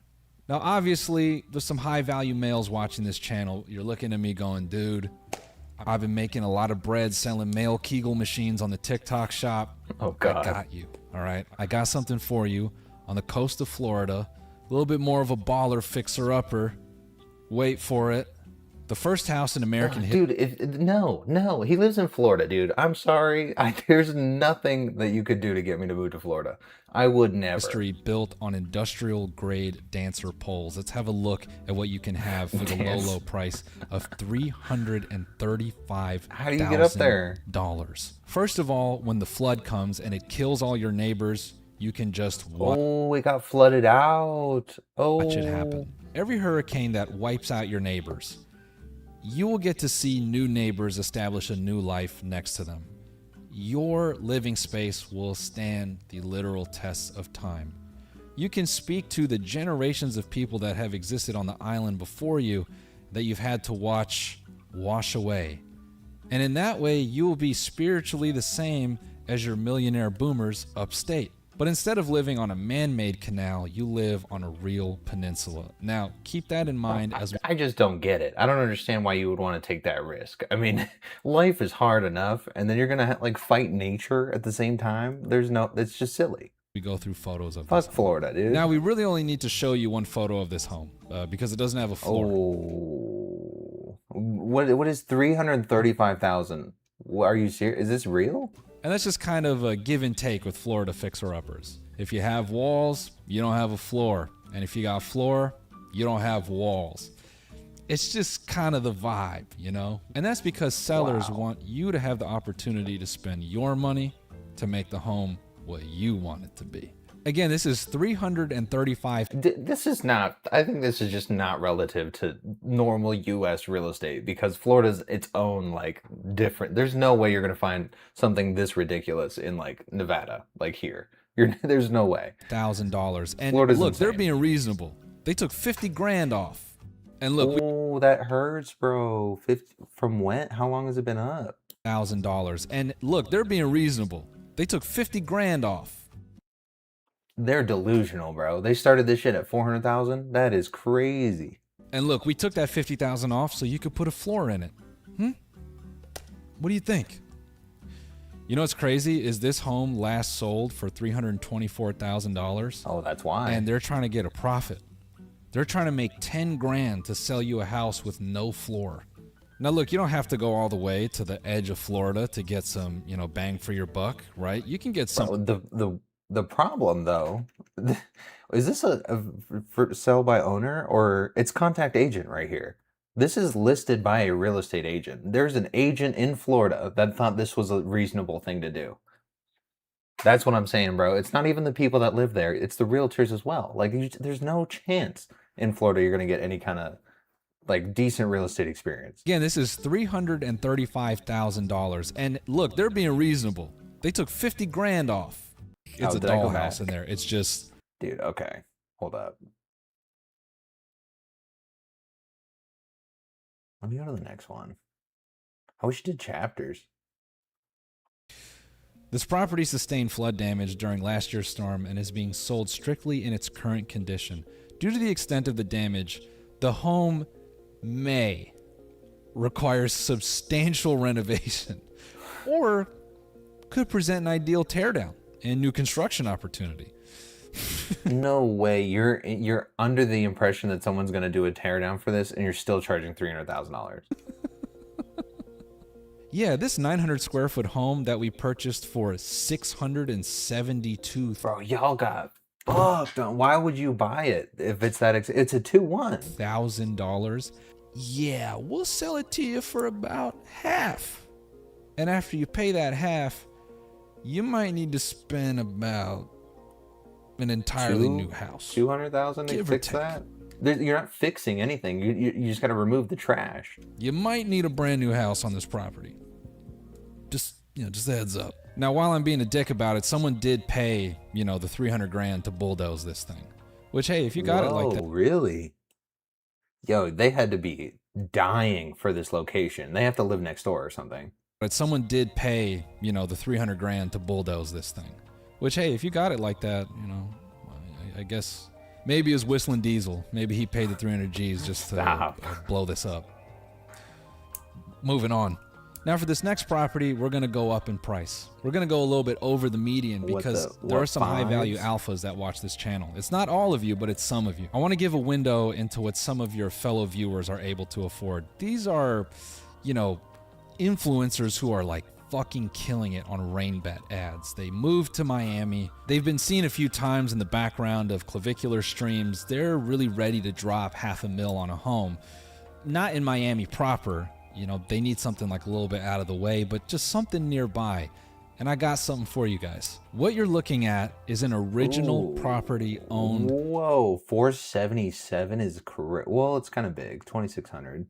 That's too much, though. By heaven's gate. It's ugly. Let's go inside. Now, the first thing I want you to know is if you buy this property, you get to keep all the food that is seen in the photos. Food, appliances, condiments, it's all yours. And what you're going to start to feel as we go through the different photos of this house is you're going to feel creeped out. It looks like a church. You're going to start to feel like a sick feeling inside. Who was living here? Now I want to pause here and just take a look at the photos on the wall.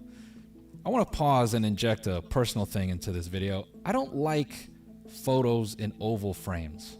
Specifically oval creepy. frames. I don't like them. And I really feel like when you put someone's photo in an oval frame, you're like condemning them to something. I feel like you're trying to put their spirit in a bad place. So if you're ever thinking about... Bro, it's because they're kind of like mirrors. Like, only mirrors are oval shaped. And then having like a still picture in an oval, it just fucks your brain. Putting someone's photo in a round frame. Brother, don't. There's not a single photo of this home that looks positive. Every room in here feels like something bad was going on. Someone was really depressed. It's a nice bathroom too, though. There. A lot of negative energy. Whoever was put in this room was having a rough go at it. Damn, all these little orbs in the photo. I don't know if that's just like stain on the lens or something. Little piss splooge or something. But I remember when photos had these orbs in them.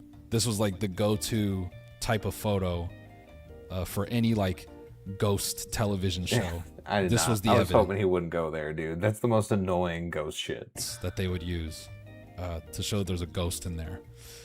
So just going off that, my mind registers that there are 4 ghosts living in this game. Bro, the casual Sir Spooks viewer right there. Now, if you're an observant person, you're probably wondering where this pointed stage goes to. A little niche. And we'll show you. The Freemason shitter. It has instructions on the wall about which way you're supposed to face. The arrow pointing to the right is the direction your ass is supposed to be facing, and the arrow pointing down is the direction your head is supposed to be facing. You're actually supposed to stick the lower half of your body through that square.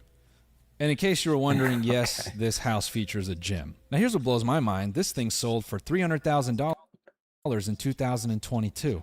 You can call me a pessimist. No, $300K in 2022 I could understand, because it's a big house and you could fix it up. But $300K would be way better. And this thing sold for $300,000 in 2022. You can call me a pessimist. Bro, that's like, what is that? Like a little more than 100 a square foot? I feel like even in Florida, that's probably pretty good. This thing sold for $300,000 in 2022. You can call me a pessimist. You can call me ignorant, whatever.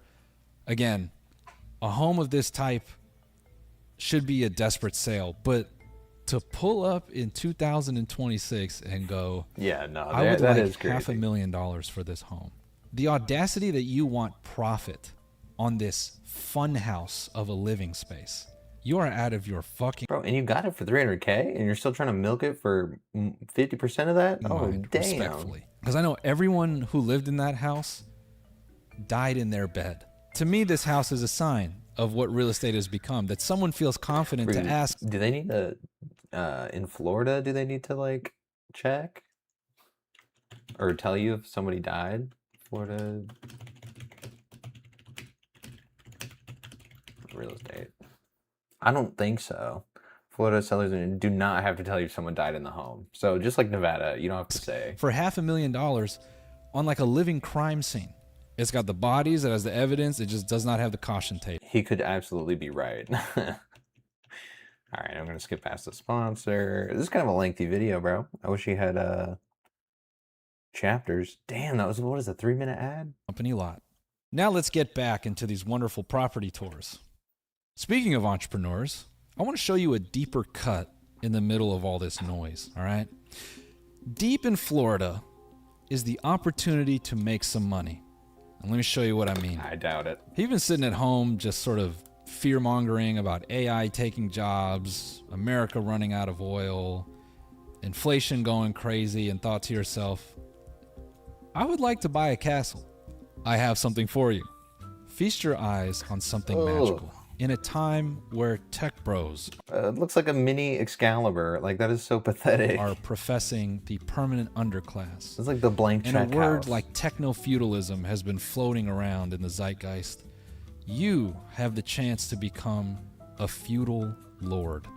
You have the opportunity to follow in the footsteps of a power user on Facebook.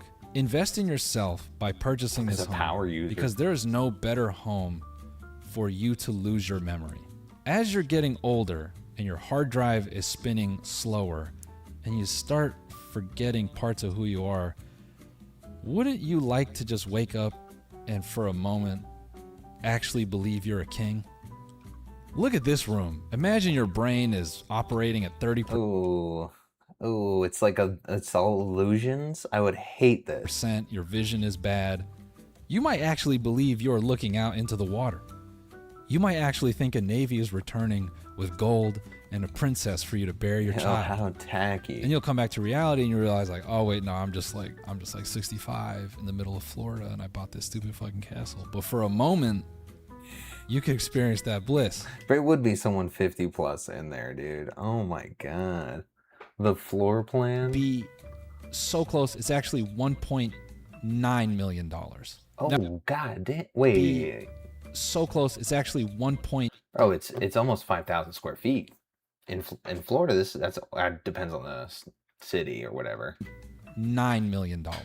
Now, I know this isn't a starter home, and it completely deviates from the point I'm trying to make, but I would say it's related in the sense that this home was put up for sale 100 days ago.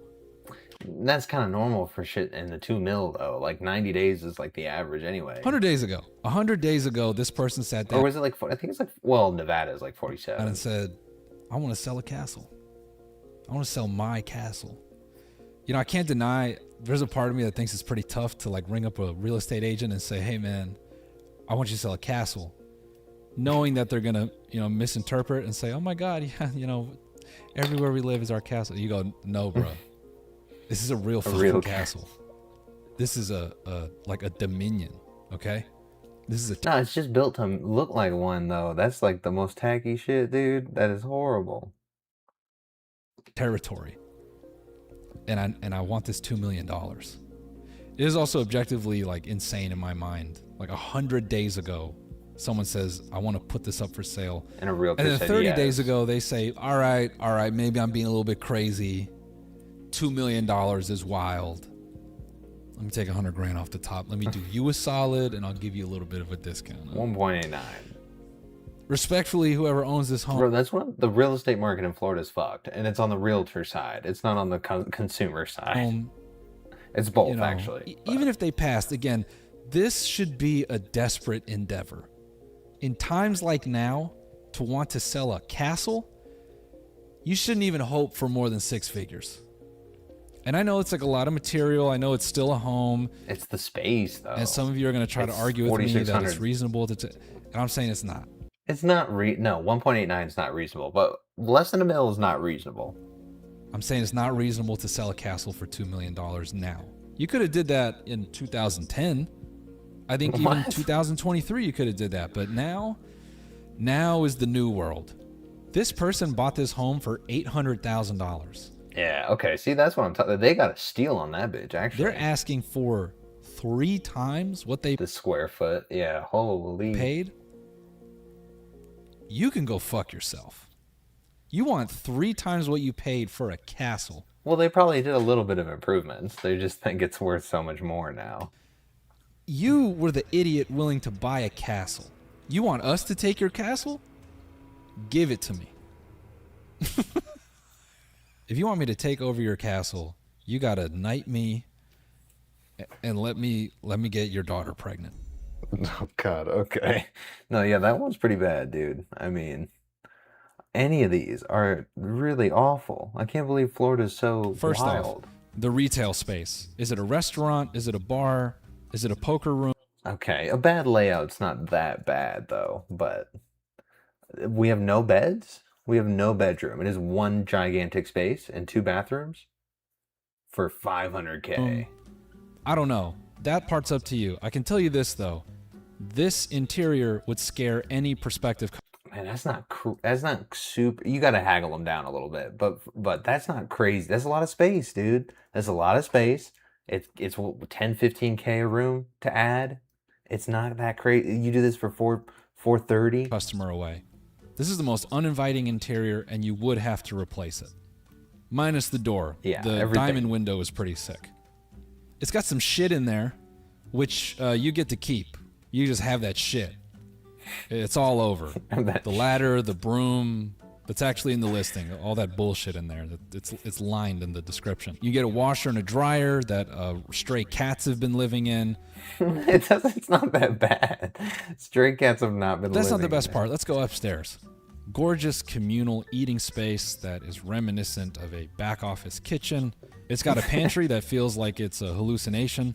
A couple creepy ass bedrooms. Bro, he's so hard on it though. Just really unsettling stuff. You have this wonderful living space with sacred geometry in it, perfect for like ritual sacrifice, stuff like that. Let me get back to why this is for It's not that bad. Business alpha. I'm not saying all this because it's St. Louis. I know I'd love to hate St. Louis, but I always love going back. So shout out to St. Louis. In Missouri, why? For the music, bro? Like, what else would you be going to? Okay, another ad. With tons of equity on this remodel project. Are you sensing a theme here? Hey, a few years ago, I bought a post-colonial era home, and I thought someone else would be dumb enough to pay a higher price for it because I have it. And no one did that, so now I need someone to take this off my hands. Incredible opportunity with tons of equity on this remodel project. Prime location, just minutes away from the Tesla factory. Oh boy! And it's it's 7 days ago.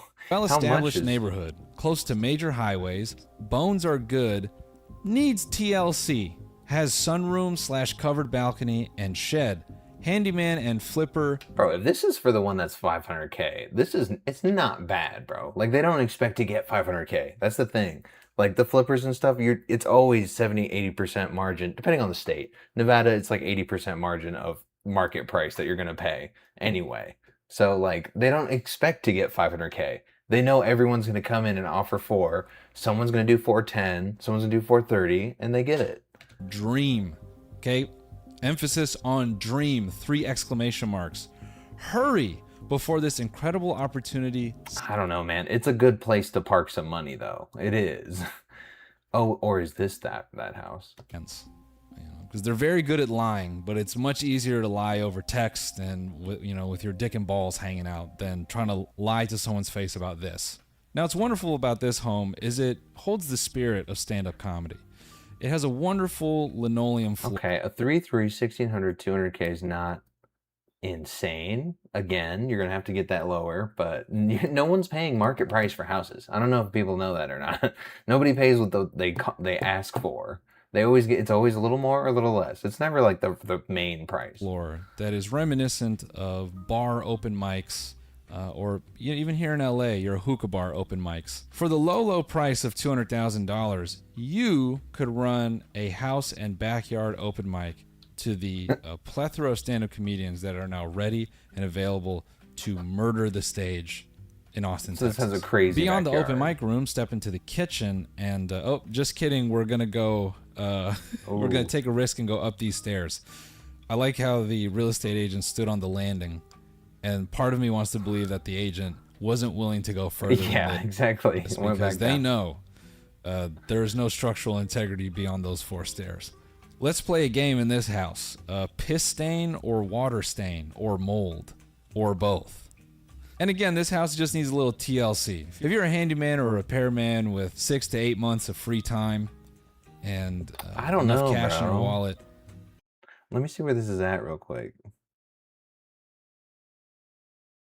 Oh, it doesn't say right here? Oh, there's the MLS number. Oh, that'd be nice if I had Florida MLS. Those garage doors look like they're hurting a little bit, but just a little precursor. If you're ready to step up into the big leagues, let me show you what you can get for a whopping $375,000. Okay. No, dude, that one wasn't bad either. 200K? Like, that's how the flipping market is, dude. They sell for less than what it's listed for or more if they go really, really low. Now, this house isn't too bad. 2,300 square feet, 3 bedrooms, backyard, front yard, and like every other property in this video, it's an incredible buying opportunity. No, 375 already is too much. So now let's figure out what's wrong with it. From the outside, it looks okay. Got some good stonework. Looks a little musty. You may have foundation problems with this, dude. That's why I like Nevada, dude. That's just not an issue. Like the soil degrading in like every other state is a problem, and you gotta like look into that. It costs so much money to figure it out. Those garage doors look like they're hurting a little bit, but let's take a peek inside. Okay, looks like an American Legion Hall. Dude, high-ass ceilings, though. Like, there's potential to this one. That's nice. If you're into hardcore music, you can invite your friends over and thrash about here. It's got this huge... It's like a projector thing. That's kind of wild. Big-ass painting. Okay, it's not crazy. The VFW section of the home. I think this might actually be the front door. I can't really tell. Living room doesn't look too bad. It definitely has floor. Looks kind of new. Gotta fix all that. It's got a fireplace, which is good because when our power grid eventually goes out, you know, you'll need some way to keep warm. But it's pretty easy to stay warm in Austin. I don't know if it Austin, Texas? ever gets cold there. Or Austin, Florida. Is there an Austin? Bro, I don't even know. I don't even care. Now have a look at this kitchen. If there's one redeeming quality of this entire home, it's definitely the kitchen. What's nice about it is it has pieces of many other kitchens put in there to make it warm. Yeah, bro. I mean, it's a lot of countertop. You think there's going to be one flush piece on this thing that's this old? I don't think so. Cabinets are from a soup kitchen that failed. And then all of the...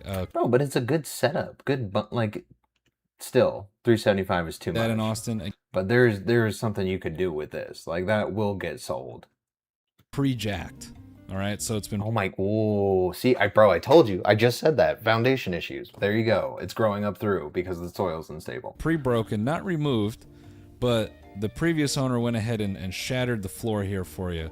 So you can start to pull it out yourself, which is really nice of them to do. Now, for all the shit I've been talking, I actually do like this bathroom a lot. I think it's super sick. That is a cool bathroom. The shit I know. It's like a dude bathroom. The shower is what's cool, I think. The back lay. In the rain shower head, love that. It's like it being a David Lynch film. I like it. The in-ground jade bath is interesting. I don't think... Ooh, it is in-ground. Ooh. Okay, this is cool. No, dude, you can make something with this. Ooh, they got bro, $375 might not be crazy. They got, like, technically a theater room, like an entertaining room, and then they have this, like a sauna room. You could dress that up and sell it, bro. You definitely could. Uh-oh. As I know, it's a little tough on Austin, and that's because I give so much grief to St. Louis. I have to show the loving people of St. Louis. It's got to be Austin, Texas, bro. $375 is way too much for that. For like a fixer in Texas. Yeah, that's too much. It's not crazy, though. Who have supported me. Bro, the first one was crazy. That was the craziest one right there. 100%. So much that I'm willing to dish it out everywhere else. And to make it even, I'm going to go into my own backyard of Los Angeles, which... We know the real estate market here is some bullshit. Now, when it always is. Let me see the house. Ooh, yeah, this looks like Wait, how much? What do you imagine when you think of a $1.3 million property? Oh. It's probably this, right?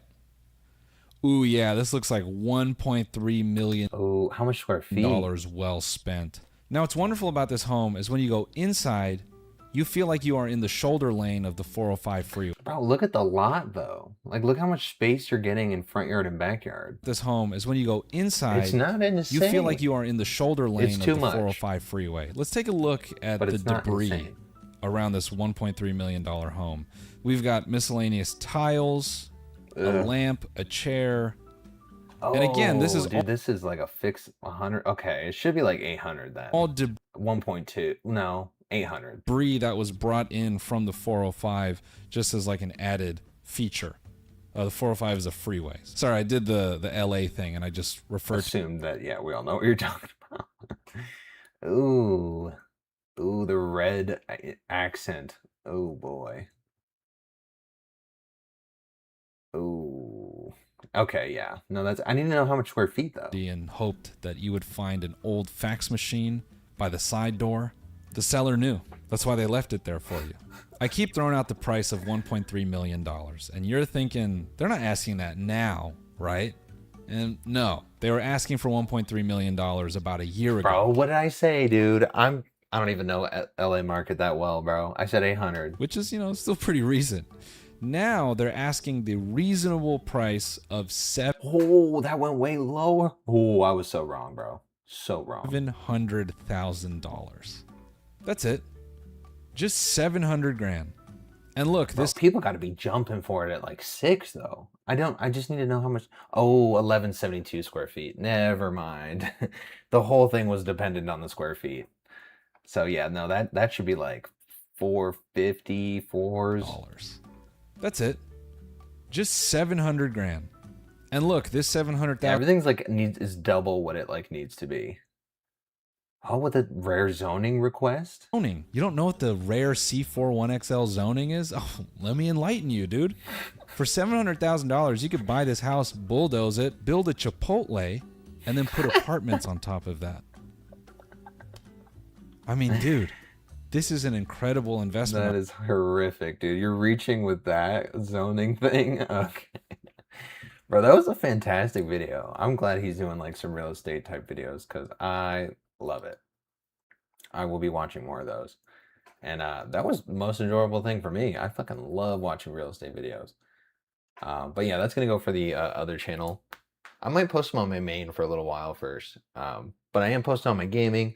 Bro, that shit is not going anywhere yet.